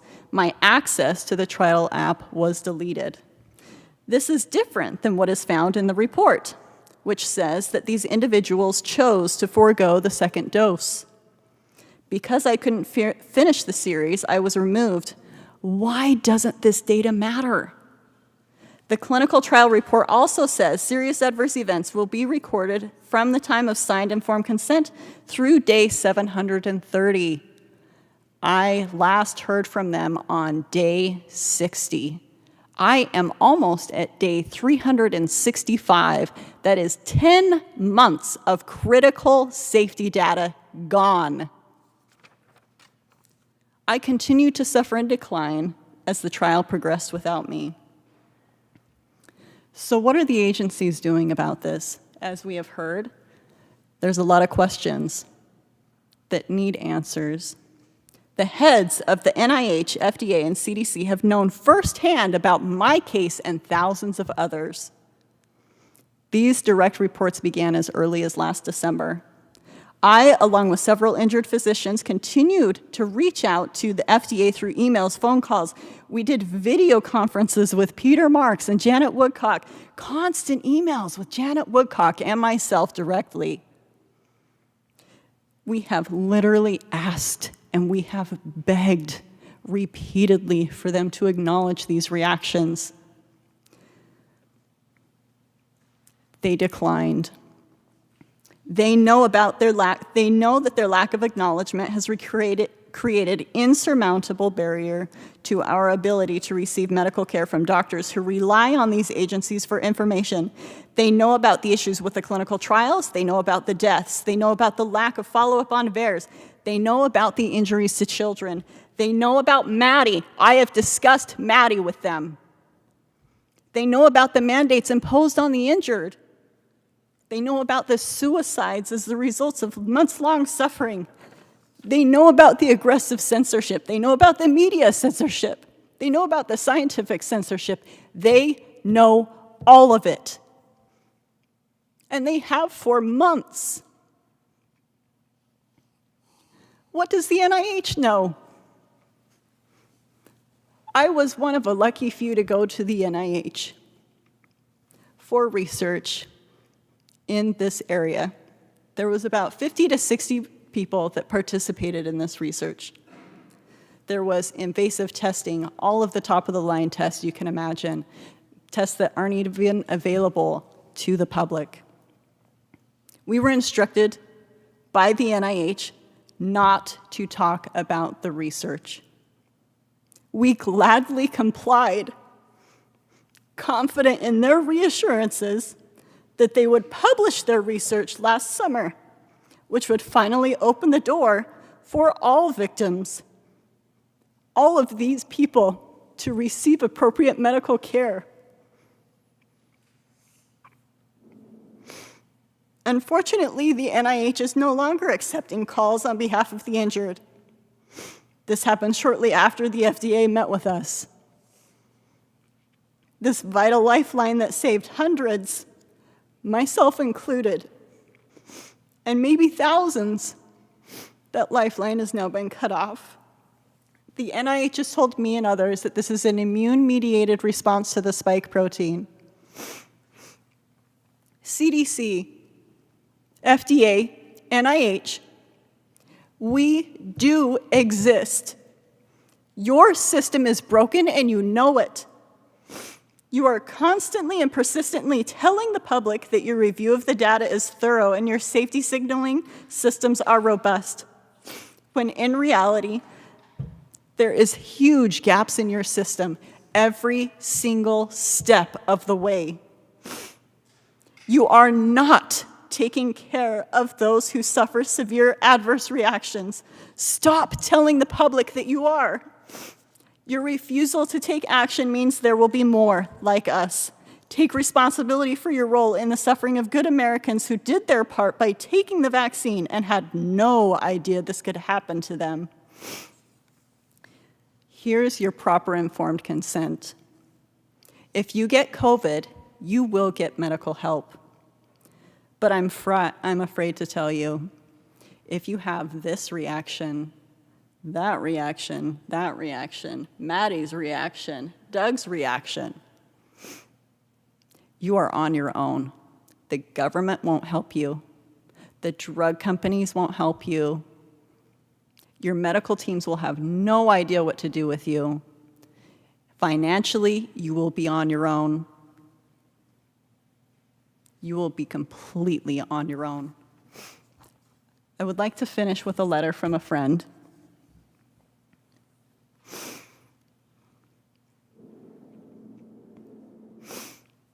That I received a couple of months ago. Bree.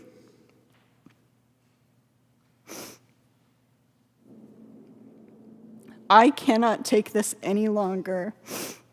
This has taken everything away from me. My career, my family, my life. My body will not stop attacking itself.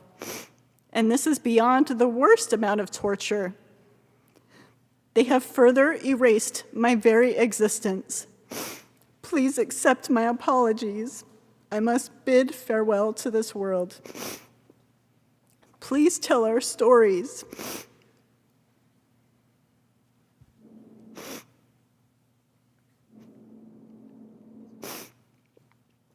Please make sure the world knows the cruelty that has been imposed upon us. Goodbye, my dear friend. I will see you on the flip side. Rochelle Walensky, Janet Woodcock, Peter Marks, Anthony Fauci. You erased her, and the many others like her. Their blood is on your hands. You cannot bring my friends back.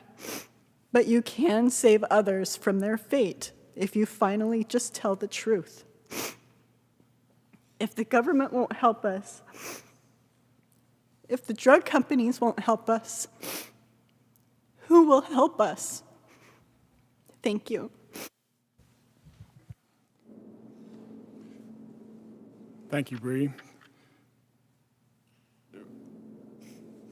I want you to describe, because you talked to me after our June event.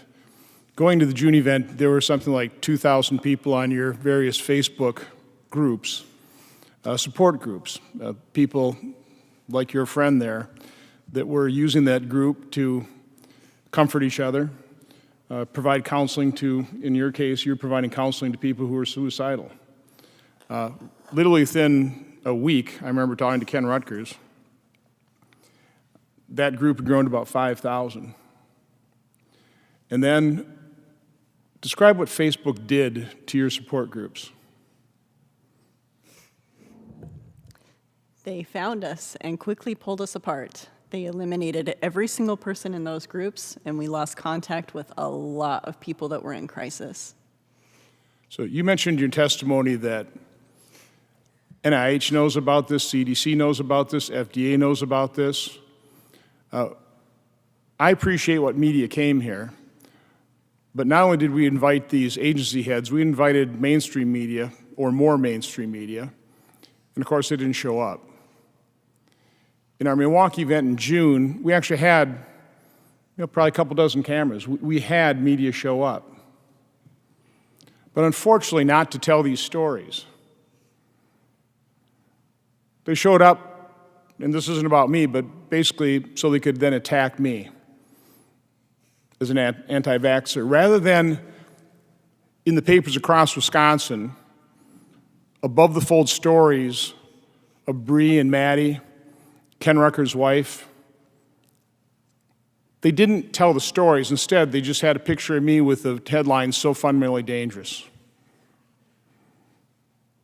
That's what we're up against. That's what these people are up against.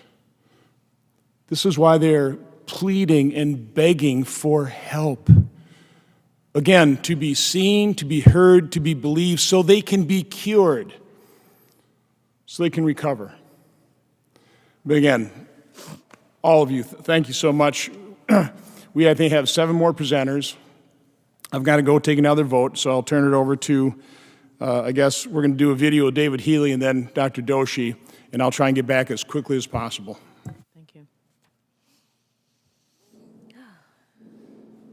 4 weeks ago, Frances Hogan told us that Facebook put its profits ahead of our welfare and the health of the American political system. When the internet appeared first, many of us saw something that we thought was going to help us live the lives that we wanted to live. But somehow Facebook seems to have transformed this into something that's forcing us to live the life that others want us to live. Decades before Facebook was a glimmer in its father's eyes, Pfizer and other pharmaceutical companies took an algorithm that we call randomized controlled trials, RCTs, and by sequestering clinical trial data and ghostwriting the articles about those trials, transformed it into the one algorithm to rule us all. Prior to that, RCTs had been a way to help us live the life that we wanted to live with new drugs and vaccines. After it, RCTs became a way to force us to live the life that Pfizer wanted us to live. Company RCTs separate the information we have about drugs and vaccines into sheep and goats. The sheep are the information Joe Biden wants you to know, that vaccines are harmless, a little bit of a sore arm, and they save everybody. The goats are the misinformation. And Pfizer wheeled their RCTs to brand what happens on Facebook platforms where people like Bree and Cody and others meet and try to get to grips with what has happened to them after this vaccine, and is there any way to put things right? Brand that as misinformation. Pfizer have been using their RCTs to do this for decades in respect of Zoloft and all of their other drugs, and in so doing have harmed us more and our children more than any Facebook algorithm or Instagram algorithm has done. Just like Facebook, they know what they're doing and are putting profits ahead of our safety. And in the case of the American political system, in the form of mandates, they're doing as much, if not more, harm to it than any Facebook electoral algorithm has done or might do. When it comes to free speech, most people figure it's your right to say white if I say black. In terms of doing science, it's absolutely something you should think about doing. But at the moment, the government and Pfizer are forcing us to not recognize that black is black. And when it comes to this, we're in a situation that is more than defending free speech. We have to stand up against tyranny. Facebook tell you that to engage with them, that to get the information you want, you've got to accept other information you may not want. We've no way to look beneath the Facebook bonnet and see, can we tweak the algorithm to make sure we get less misinformation and are less likely to be censored. In exactly the same way, Pfizer wants you to think that to get their treatments, you've got to accept the information that they give us. If you have to look beneath the Pfizer bonnet, it's not science, it's business. And that's the problem we have, because you cannot get to see the data. What Pfizer are offering you is not scientific information, it's promotional material. They're not in the business of looking after your safety. They're in the business of selling treatments and making money. They're not attempting to help us live the lives that we want to live. They're in the business of forcing us to live the life that Pfizer want us to live. Data is the bedrock of science. You have some data here. You've got people like Bree and Maddie who are in trials. Your job is to look at what happened to them and listen to the story and work out whether you think what they're telling you is correct, rather than the fanciful tales that you hear from Pfizer. Now, to be sure, you're going to figure out when you interview them and cross-examine me that your view can only be provisional. It's not absolutely true, but that's what science is. It's provisional views that you may revise later on. It's not science if you can't see the data, and you cannot see the data from Pfizer trials, but you have the data here in the form of people who've been harmed. And if you spread the story that your impression is that the vaccines have caused this, you will get people working on the issue of, well, how does it cause this? If you don't spread that story, you've become part of the problem, and you're doing the job that Pfizer wants you to do. Pfizer don't do science. They do business. FDA know and enable this. If we accept mandates without data, we are opening the door to tyranny. Thank you.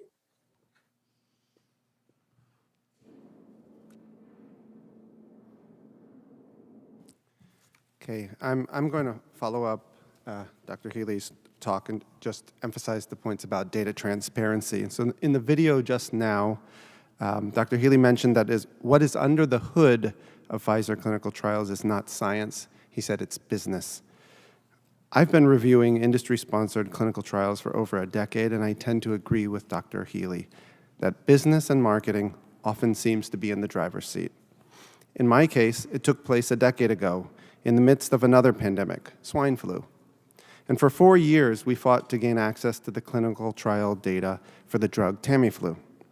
Instead of an 8-page journal article telling us about a clinical trial, we wanted the 1,000 pages of internal company study documents that we knew were under the waterline. The fact that the Tamiflu data were inaccessible came as a shock to even the editors of medical journals, who had reasonably assumed that since data is fundamental to the scientific process, surely it must be available. But it wasn't then for Tamiflu, and it isn't today for COVID vaccines. In fact, if you're interested in analyzing the data for, say, Pfizer's trial, you'll have to wait until May 2025 before you can even request it from the company. For Moderna, they recently said that the data, quote, may be available with publication of the final study results in 2022, end quote. And since the trial is not officially to end until October 2022, we're probably talking late 2022. So yes, the trial has still not ended. And yes, doctors and researchers who want to see the clinical trial data will have to wait another year from now before getting access. For J&J, try next July. If you weren't aware that the data were inaccessible, I suspect this is because so few healthcare practitioners and researchers are accustomed to conducting an independent review of the raw data. So there's little outcry when those data are inaccessible. And next slide, please. So while we're told to keep following the science, what we are following is not a scientific process based on open data. We're following a process in which the data are treated as secret. And in my view, there's something very unscientific about that. I feared we would end up in this situation because data secrecy, I'm sorry to say, is the status quo. In 2015, the Institute of Medicine published a consensus study calling for a culture change in which data sharing became the norm, not the exception. But not enough has changed. Last August, before we had results from any of the pivotal COVID vaccine trials, I co-authored a commentary with Dr. Healy saying clinicians and professional societies need to declare up front that they will not endorse treatments or vaccines unless there is complete data transparency. The point I'm trying to make is fairly simple. The data for COVID vaccine trials isn't available, and it won't be available for years. Yet we are not just asking, but mandating millions of people take these products. Whatever word you want to use to describe this situation, without data, it's not science.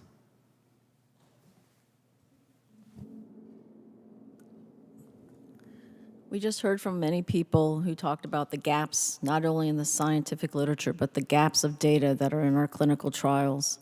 And we've talked about gaps of data in VAERS. Now we're going to turn to our healthcare provider voices. We're going to hear 2 patient testimonials of injured healthcare professionals, Dr. Walskog and then John Barkovich. And then we're going to hear from Erin Suri, who's a lawyer who's representing many healthcare folks. My name is Joel Walskog. Thank you for the opportunity to speak today. I'm an orthopedic surgeon from Mequon, Wisconsin. After high school, I spent almost 14 years in education and training. I've developed a large orthopedic practice focusing primarily on joint replacement. I average over 5,000 patient visits per year and perform well over 800 surgical procedures per year. While my personal core identity focuses on my family, I love my job as an orthopedic surgeon. My patients and coworkers will undoubtedly say that I have a passion for my job. On December 30th of 2020, I received the first Moderna COVID vaccine without incident initially. Approximately 1 week later, I recognized that my feet were numb, a sensation of pins and needles. I also began having powerful electrical shock sensations down my entire spine, radiating to my feet. Within days, I obtained an MRI of my cervical spine. It revealed no acute changes to account for my numbness. Moved forward 3 or 4 days, I was sitting in a clinic room at work talking with a patient. I attempted just simply to stand from a sitting position. I couldn't stand. I pushed myself up with my arms, then quickly fell backwards. Later that day, I had MRIs of my thoracic and lumbar spine. I soon saw a neurologist, actually 2 to 3 days later, who diagnosed me with transverse myelitis, a rare condition that involves a demyelinated lesion of my thoracic spinal cord. While my neurologist recommended I take 2 or 3 months off of work, I agreed to take 2 weeks. After I returned, I operated on 2 consecutive days, although I intended shortened schedule.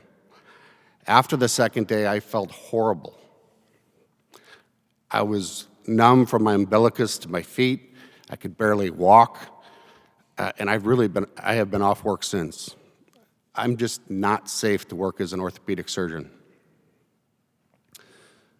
After my diagnosis, I brought up the question of whether my condition could be related to the Moderna COVID vaccine that I received. I asked my employer to report it to VAERS. I was aware that the UK AstraZeneca COVID vaccine trial was delayed twice because of 3 cases of transverse myelitis. Assuming the FDA and the CDC would be alarmed at my diagnosis, I expected to be contacted soon after my VAERS submission. No phone call, no contact. In fact, weeks passed. I then contacted the CDC myself. They acknowledged my VAERS submission, but stated my reaction was categorized as not serious, as I had not been hospitalized and I hadn't died. I have never heard from the CDC again. No contact with the NIH, no contact from the FDA. I notified Moderna directly numerous times and asked that I be contacted. No one from Moderna ever contacted me. One word describes how I felt in the first few months after my diagnosis: abandoned.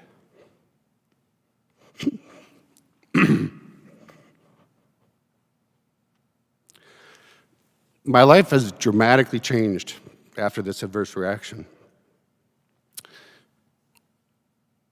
My career of 19 years that I took almost 14 years to train for is likely over.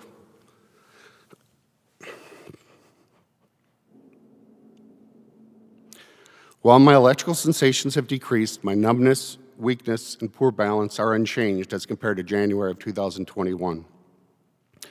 I compare myself now to a car. I begin each day with a quarter tank of gas. When my fuel tank is empty, I'm done for the day. If I overdo it, like today, I plan on spending the next day or two on the couch. Let me be clear, I am pro-vaccine. I got one Moderna COVID vaccine. Let me be clear, I had a real adverse event. I urge the CDC, the FDA, the NIH, and all other involved governmental agencies to listen to the injured. Their adverse events are real. I urge everyone to become open and transparent with COVID vaccine data. The VAERS system is grossly inadequate. I am bewildered how we as a country seem to be dependent on foreign data. I urge additional monies be allocated to studying the etiologies and treatment of these adverse events. I also urge Congress to enact legislation to allow for financial remedy under the Vaccine Injury Compensation Program for those injured by the COVID-19 vaccinations. Thank you.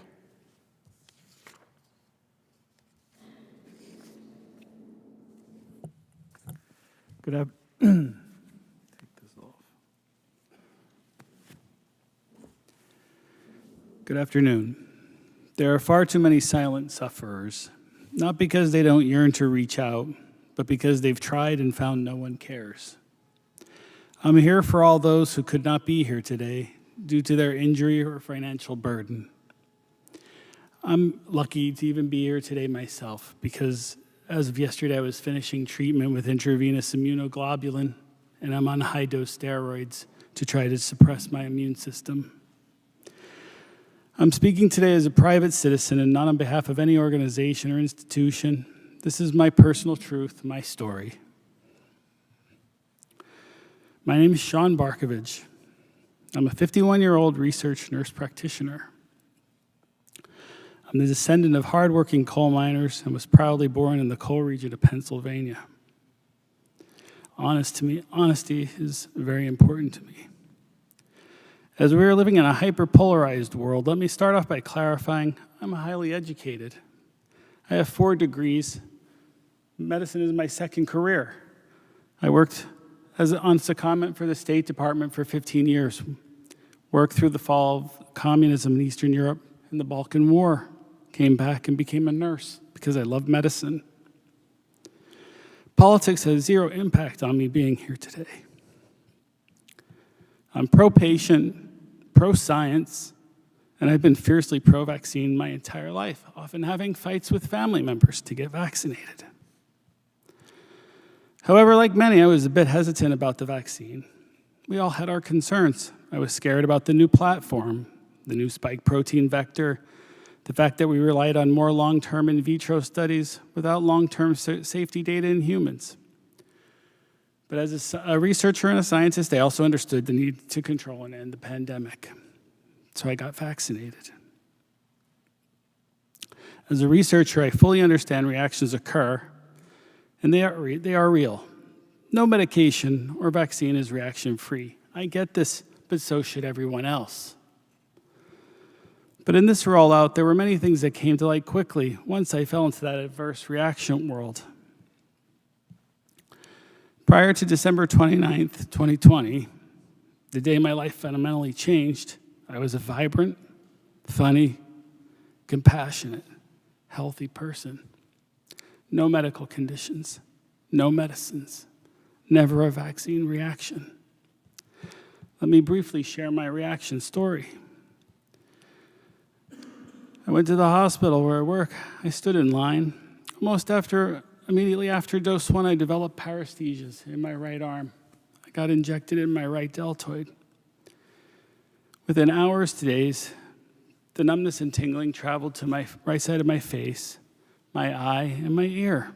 I saw a neurologist, one of the top neurologists in New York City.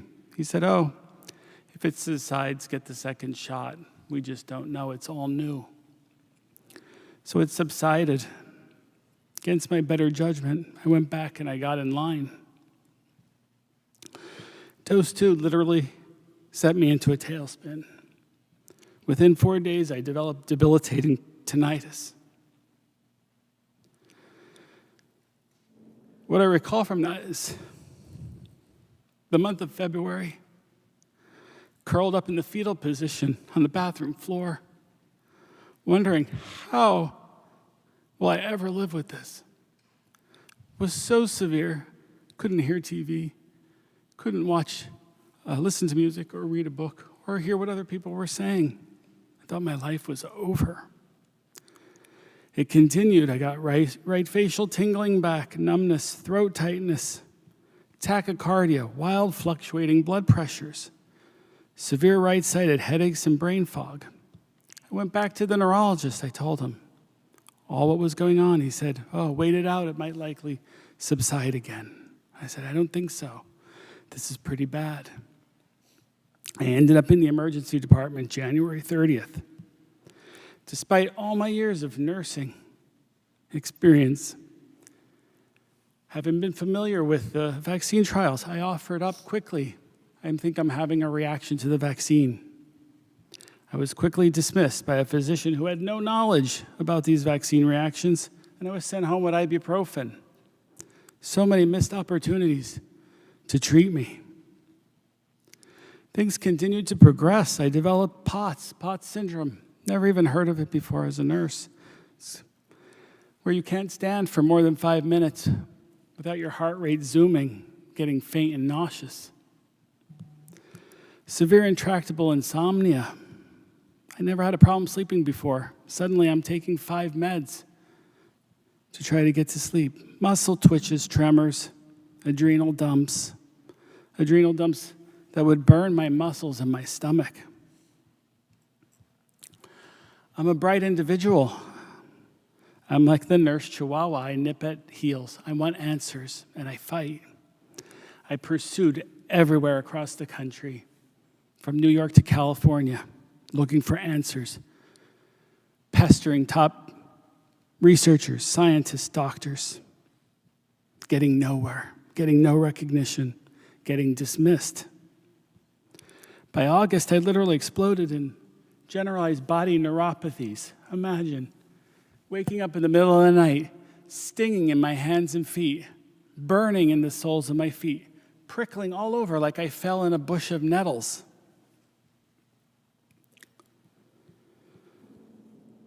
I knew I had to push. A lot of my symptoms were subjective. Physicians don't deal well with subjective symptoms. You're tossed into the basket of anxiety. So I pushed for objective data. I insisted, let's do a tilt table test. Showed my dysautonomia. Pushed for a skin biopsy. Showed I developed small fiber neuropathy. Still, I couldn't get anybody to take an interest in me. I'm a researcher. I found that curious. Here I am presenting unusual case. Study me. I'm the perfect candidate. I give you objective data. If I tell you my pain's a 7 out of 10, it's a 7 out of 10. I don't minimize or maximize. Feeling so alone and so scared, I turned to social media because I couldn't find anybody like me for support. In mere months, I had thousands of people. I set up a tinnitus group. 3,500 members joining in months. Later, I found 6 other groups focused on neurological symptoms. I started to help them as a nurse. It was the best way I could help, use my resources. I started researching, reading journals, hearing what they were hearing, reading as much as I can, sharing with them, helping the people who had no insurance understand what their labs were, people who had no money, guiding them what tests they should get, how best to use their money. Crazy thing is social media. You're there, you're looking for support, you find support. They suddenly tag you misinformation. You're not real. You're an anti-vaxxer. You devolve into more despair. To date, not a single doctor I saw, and I saw many, the list is long. I know all their names. I saved all their emails of what they said to me and what they couldn't say, didn't say, or didn't do. Not a single one of them logged me in VAERS. Not one. All my reports are my own. My goal here today is to speak as a researcher. A lot's been said already. I'll just emphasize, if we mandate vaccines, it's clear we need to mandate manufacturers and government institutions to step up and investigate us. It's not right. It's immoral. Reactions are real. They're a part of science. I got unlucky. But it's unethical to hide them, even if it's for some greater motive. A real example of our own government being egregious in their behavior to hide it. I direct you to OSHA's website. It's right there. They are not enforcing recording requirements of worker side effects mandated to get the COVID-19 vaccine. Go to their website, it's there. Clear as day. They don't enforce reporting. That's my own government. Data sharing. We know NIH did a study. I'd love to know what was in it. It's unethical to hide research if there's information in there to help people. I know this. I'm a researcher. We also must return science into the hands of scientists and get it out of money, donor money, and politics. We deserve safe and effective vaccines, but we also deserve an effective and safe government. I don't think we have that right now.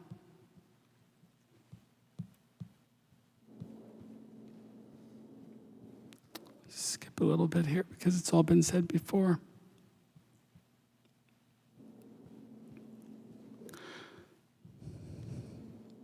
What I want you to know is I'm a science-driven nurse practitioner, and I remain pro-vaccine. I dedicated my life to medicine and helping people. Heartbreakingly, I ended up in the realm of the injured. But the real tragedy is not only the lack of adequate medical support, but the active and coordinated denial of our situations, even by my own colleagues. Finally, I want you to know that I was never the activist type. I never pictured myself being here. But fear and despair have changed me.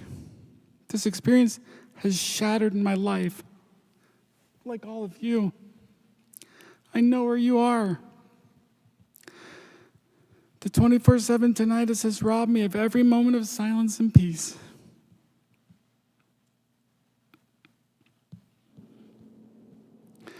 The impact on my medical career, which I love and work so hard for, is immeasurable.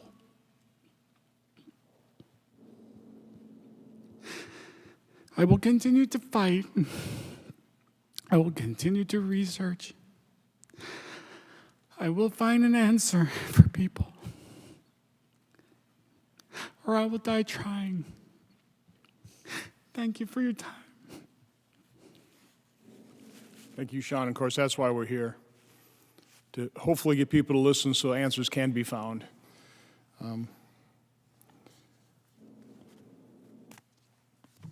Our next participant is Attorney Aaron Seary. Aaron represents Dr. Patricia Lee, a very brave and courageous physician like all the people sitting before you here today that simply could not remain silent any longer and wrote to the agencies about what she was seeing in her practice. And of course, the agencies, as they've done across the board here, pretty much ignored her. So, Mr. Seary. Thank you.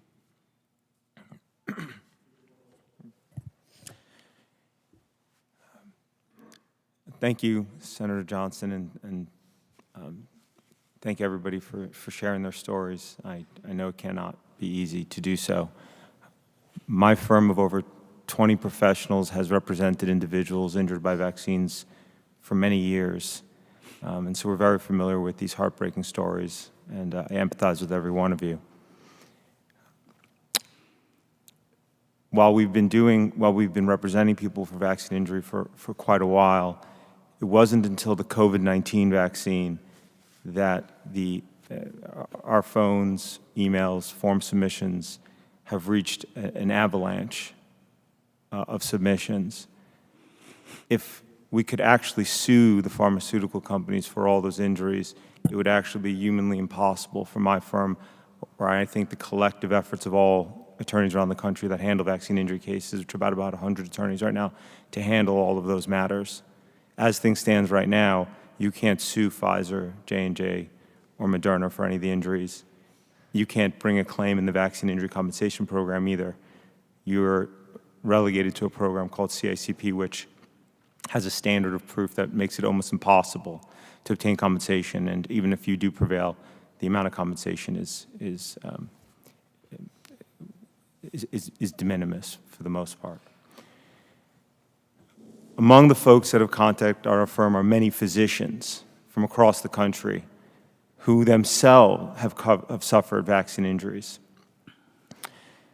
I've spoken to many of them, and while their stories vary, their injuries vary, there are three common themes that they all convey.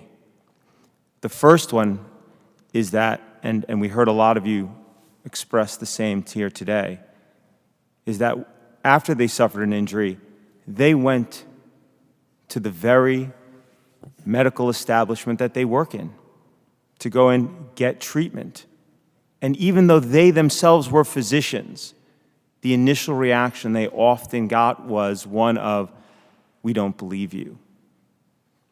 Often they were told it was psychological, referred to counseling, instead of treating the injuries that were being presented.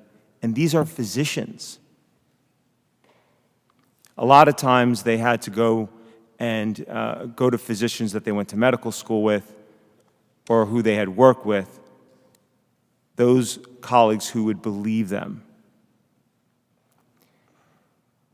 The other common theme is that they, for the most part, report that they submitted a VAERS report, that they had to do it, and often their physicians didn't, and that after submitting the VAERS reports, like many of you, they expected a phone call that never came. And a lot of them explain how they then would take the initiative to directly contact the CDC or the FDA or public health authorities themselves. And again, it was either silence or after an exchange of some nature, the end result was typically the same. Don't worry.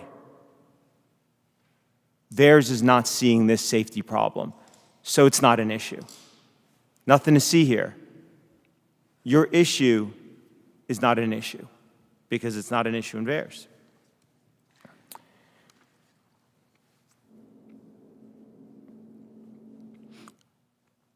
One of the things that I often ask physicians who contact the firm is, will you make public the failing of our public health agencies? And that's often has the same reaction as well. And that is one of immense fear. The fear of retaliation from public health officials and the medical establishment if they come forward with even their own story of their own injury is palpable.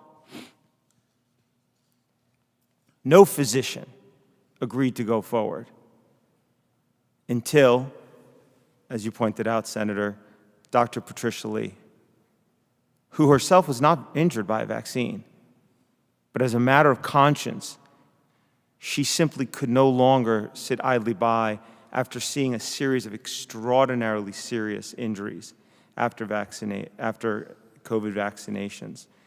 She did what every other physician should do. She reported those series of cases to VAERS. She was expecting that somebody would contact her. And nobody did. And not just any cases. A young woman who's pregnant became paraplegic, lived just long enough to have her baby and die a month later. 2 other young women who lost most of their small intestines. Incredibly devastating injuries. She waited for the call that never came. And when it didn't come, she did what many of you did. She wrote a letter directly to the CDC and the FDA. This letter right here. She sent it on September 28, 2021. It's publicly available. You can read what she sent them. She waited 1 day, 2 days, 7 days. No response. On the 8th day, my firm sent a letter asking the FDA and CDC, are you really going to ignore this mainstream pediatrician trained at Harvard and Georgetown medical centers who is telling you about serious injuries from this product? They did respond to her eventually. And they even actually had a meeting with her. And what did they tell her? Nothing to see. There's no safety signal in VAERS, so everything is fine. The most incredible part of that meeting is after Dr. Patricia Lee relayed the stories in detail that would bring tears to most folks' eyes. She asked Dr. Marks and the other 5 representatives from the FDA and CDC, do you have any questions? Exactly. That's exactly what she got, the silence that you hear. Until eventually, Dr. Marks did begin to speak and explain to her, VAERS is a wonderful system and we're not seeing safety signals. Everything's fine. The act of bravery by Dr. Patricia Lee resulted in other physicians, or at least was the catalyst in other physicians and others reaching out to our firm with similar stories and now wanting and agreeing to go public. And on October 27, 2021, we sent this letter to the FDA, CDC, and NIH. And in this letter, we attach 11 declarations from physicians detailing similar catastrophic injuries from COVID-19 vaccines as detailed by Dr. Lee. We got a response. It's right here, and we've made it publicly available. You can find it. Not a single question about the injuries from our health authorities. The same retort. Everything's fine. VAERS says it's safe. Nothing to see here. What I'd like to also point out about these declarations is that most of the physicians, despite not being able to work anymore, despite they themselves being catastrophically injured, still would not put their names out publicly. Their declarations have their names and their identities redacted, because even though they can't even engage in their normal medical practice, they still have that palpable fear of retaliation from the medical profession and from public health authorities.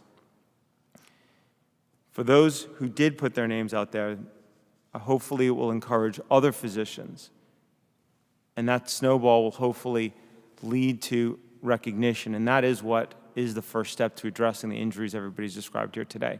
Until public health authorities acknowledge these injuries, you can't seek treatment. And I would add that it's also why everybody sitting here today, all of the physicians and the medical professionals, PhDs who are attending here today are putting, they know, we know, they're putting their careers on the line to come here and do this. And I'm sure that everybody is deeply appreciative that you guys are doing that. It should not be that any physician should have to, quote unquote, risk it all just to advocate for their patients. Thank you. Thank you, Mr. Siri. By the way, don't feel like you've been isolated in getting non-response responses. I've sent out 25 oversight letters, and when I rarely get a response. When I do, it's a non-response, as you and Dr. Lee have received as well. Our next participant is Kim Witzak, International Drug Safety Advocate and speaker, serves as consumer representative on the FDA Psychopharmacological, Pharmacologica, whatever, I can't pronounce these things, Drug Advisory Committee. Ms. Witzak. Great. Thank you.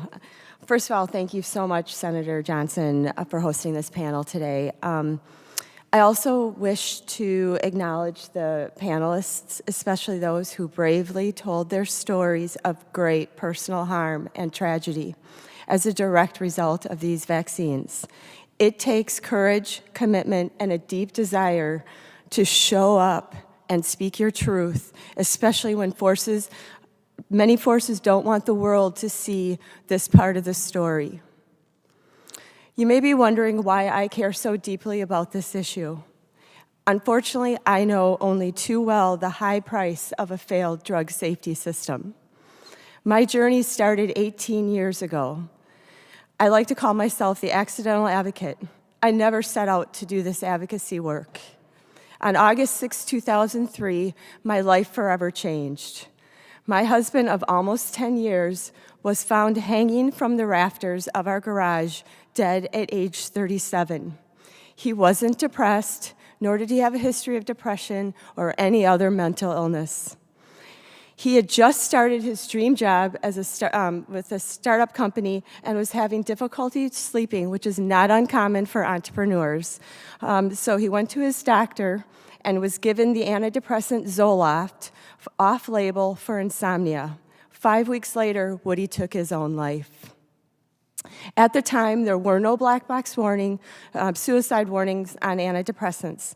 So it became my mission to educate and help change the label. Almost immediately, my brother-in-law and I started coming out here to DC, meeting with the FDA, Congress, and even helped with the Energy and Commerce subcommittee investigations that ultimately led to congressional hearings. Eventually, we did get black box suicide warnings added in 2004 for kids and 2006 for young adults. To think this was 13 years after the FDA first held hearings on antidepressants and suicide in 1991.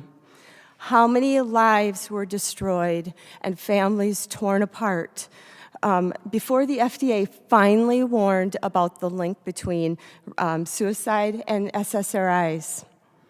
At one of our first meetings with the heads of FDA, same ones that you are talking about today, we asked why the agency wasn't curious and planning to investigate, especially if someone who had never had depression went on to hang himself. Just like the NTSB investigates after a plane crash. I would have thought the FDA would have wanted to get to the bottom of what was going on. But FDA officials instead told us, oh, these stories, AKA my life, are just anecdotes. They didn't see suicide or suicidality happening in the initial company clinical trials. Initially, I thought this was just an isolated incident with antidepressants. Soon I realized it was a bigger systemic problem with our nation's drug safety system, a system driven by commercial interests and compounded by issues such as lack of transparency, conflict of interest, undue influence, and politics within the FDA and CDC. And then there's just the plain sad fact that most people prefer to talk about the benefits. The benefits of the drugs, the side effects or harms, that's just plain, that's a downer. Ignorance is bliss until you're the one that it impacts. When the state and federal governments began to push this mass vaccination program, I followed the situation with great interest. Trumpeted as safe and effective, the vaccines were positioned as the only way out of this pandemic. If you dared to question the science, the safety, or public narrative, you were censored or labeled as spreading misinformation or called an anti-vaxxer. It is mind-boggling to me when you put a product out in the world, especially one that's been rushed through testing and review and used by billions around the world, that the FDA and other regulatory agencies wouldn't establish a robust, proactive safety monitoring program as part of the rollout. It's frightening to think that the FDA may not have an army of clinicians reading through the hundreds of thousands of reports into VAERS, or even responding to all of you that took your time to reach out to them. As a member of another FDA advisory committee, I can tell you that almost every new drug that we are reviewing in the recent years has come to us using a fast tracking mechanism, much like the EUA track of the vaccines. The FDA priority is to approve drugs and get them on the market quickly with limited trial data. Safety is usually considered after the fact. During PDUFA negotiations, I have long advocated for an independent safety review and monitoring board. The people who approve the drugs and vaccines should not be the same people who are responsible for monitoring safety.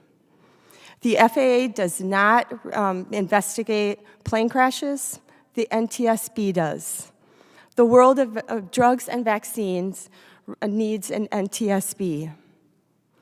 Finally, I want to briefly touch on mandates that are affecting all of our lives. This is not a red or a blue issue. This is a human rights issue. Where there is risk, there must also be choice.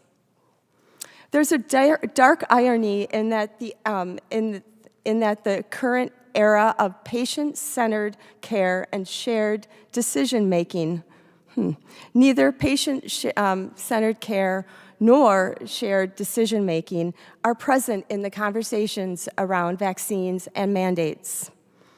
People should not be coerced or bribed to choose between their freedom to bodily autonomy or their livelihood and being injected. This is a human rights, social justice issue. Public health may be a population-based approach, but we need to remember we are treating individuals, and a one-size-fits-all does not always work. People dismiss harms as rare. Well, when you're the person who is harmed, it is your 100%. It is your reality. Unfortunately, I hear from people every day that learned this the hard way. They wish they knew of the potential risks before their lives were forever altered. No one should ever have to ask after the fact, how come I didn't know? We are not anecdotes. And I just want to say, I want to know where the mainstream media is. I want to know where FDA is. I want to know where government agencies. It is horrible listening to these stories, and they should be on record for not being here. So thank you. Well, thank you, Ms. Witzak. Our final presenter is via video, Iona Heath. She's a retired general practitioner from Kentish Town in London. I'm Iona Heath. I worked as a primary care physician in a deprived part of North London for almost 35 years. And from 2009 to 2012, I was president of the Royal College of General Practitioners in the UK. I'm 71 years old, and I was grateful to have been double vaccinated against COVID-19. I have 4 grandchildren, aged between 10 and 14. Every working day in primary care, I have seen how the theories of medicine work themselves out in the lives of individuals and families. And this experience has reminded me repeatedly of the provisional nature of knowledge. As time goes by, theories, knowledge, and certainty all come and go. A new drug that is greeted as a miracle is condemned as a poison a few months or years later. None of us can be certain about what the future will bring. I have long thought that one of the most important roles of a primary care physician is to protect patients from the harms of medicine. because we are committed to seeing and hearing each person in the fullness of their context and biography, and we know that the body is not a machine, and because we work at the front line of medicine, at the point where science and life experience intersect. Medicine becomes dangerous whenever the lives, contexts, hopes, and priorities of individual patients are lost from view. Whenever healthcare becomes depersonalized by public health utilitarianism on the macro scale and/or by biomedical science on the micro scale. Many of the people we have heard from today have been squeezed between both these modes of depersonalization. Their individuality has been lost from view and their experience has been discounted. Listening to their stories, I have been powerfully reminded of a paper written by David Sackett 20 years ago, which had a very striking title, The Arrogance of Preventive Medicine.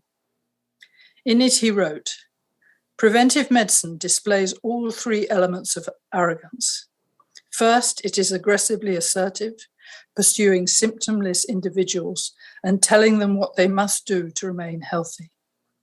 Occasionally invoking force of law, immunization, seatbelts, it prescribes and proscribes for both individual patients and the general citizenry of every age and stage.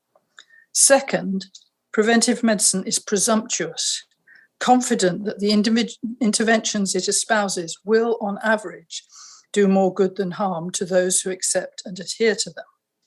Finally, preventive medicine is overbearing, attacking those who question the value of its recommendations." End of quote. I'm confident that you can see why I thought of this paper by someone who has been described as the father of evidence-based medicine. Extraordinary things seem to happen to people in power, and they begin to believe that fear can only be contained by absolute certainty, very much along the lines of, accept this wonder vaccine, it will stop you dying and it will do you no harm, or only harm of the most trivial nature. But people are not stupid. They know full well that life and death are full of uncertainty, and they also know that fear is contained not by certainty, but by trust.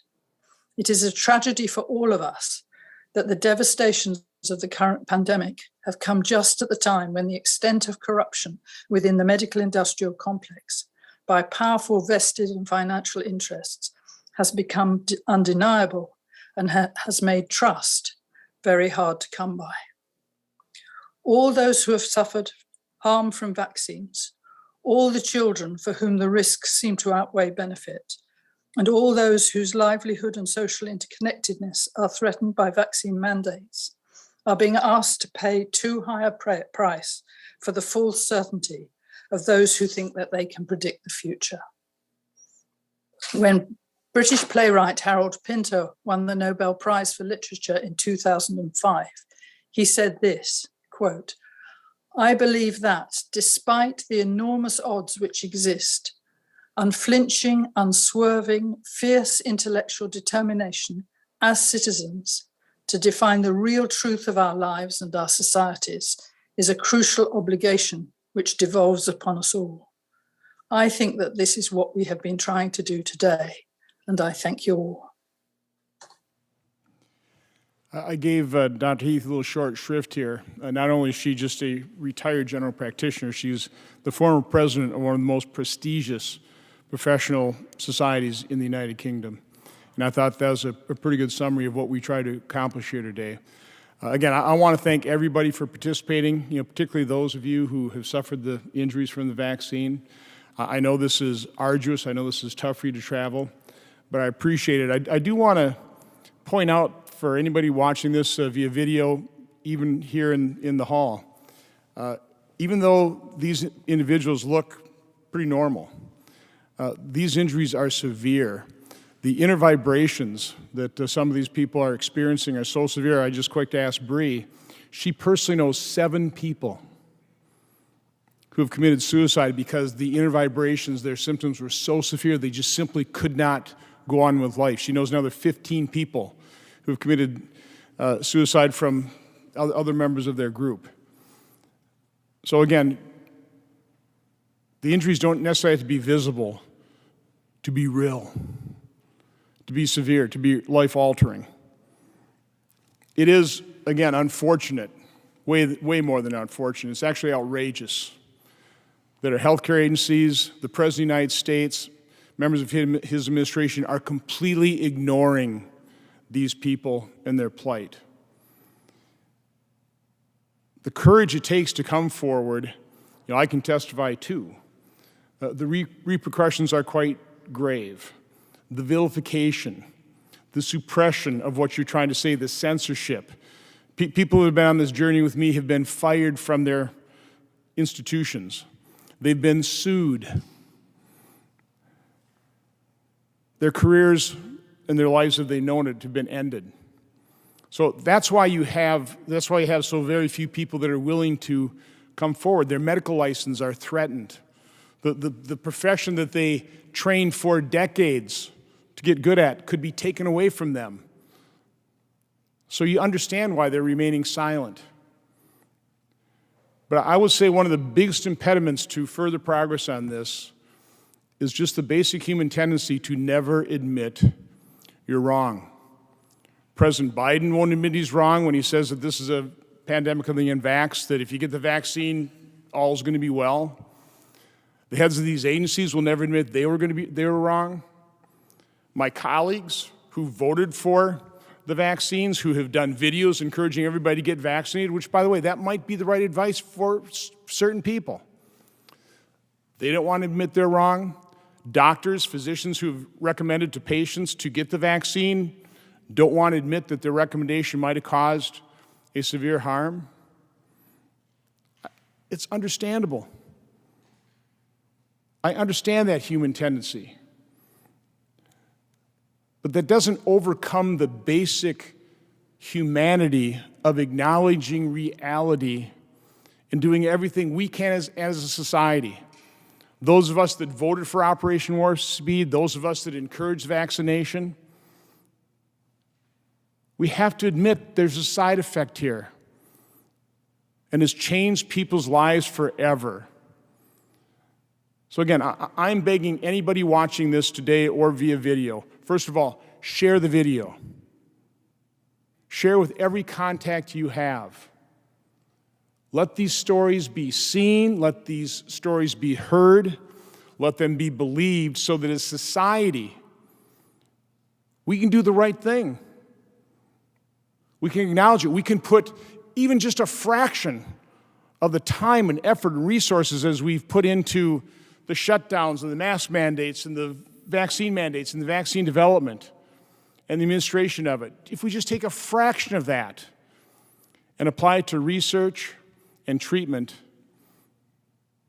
and by the way, a vaccine injury fund that actually compensates those who did what everybody asked them to do, for them themselves, for the good of their neighbors, for the good of society. The least we can do with the trillions of dollars we've already allocated and spent, the least we can do is acknowledge their pain, help them recover, and compensate them for their injuries. So again, I just want to thank everything for being here. God bless all of you. We all wish you well. And that ends our event.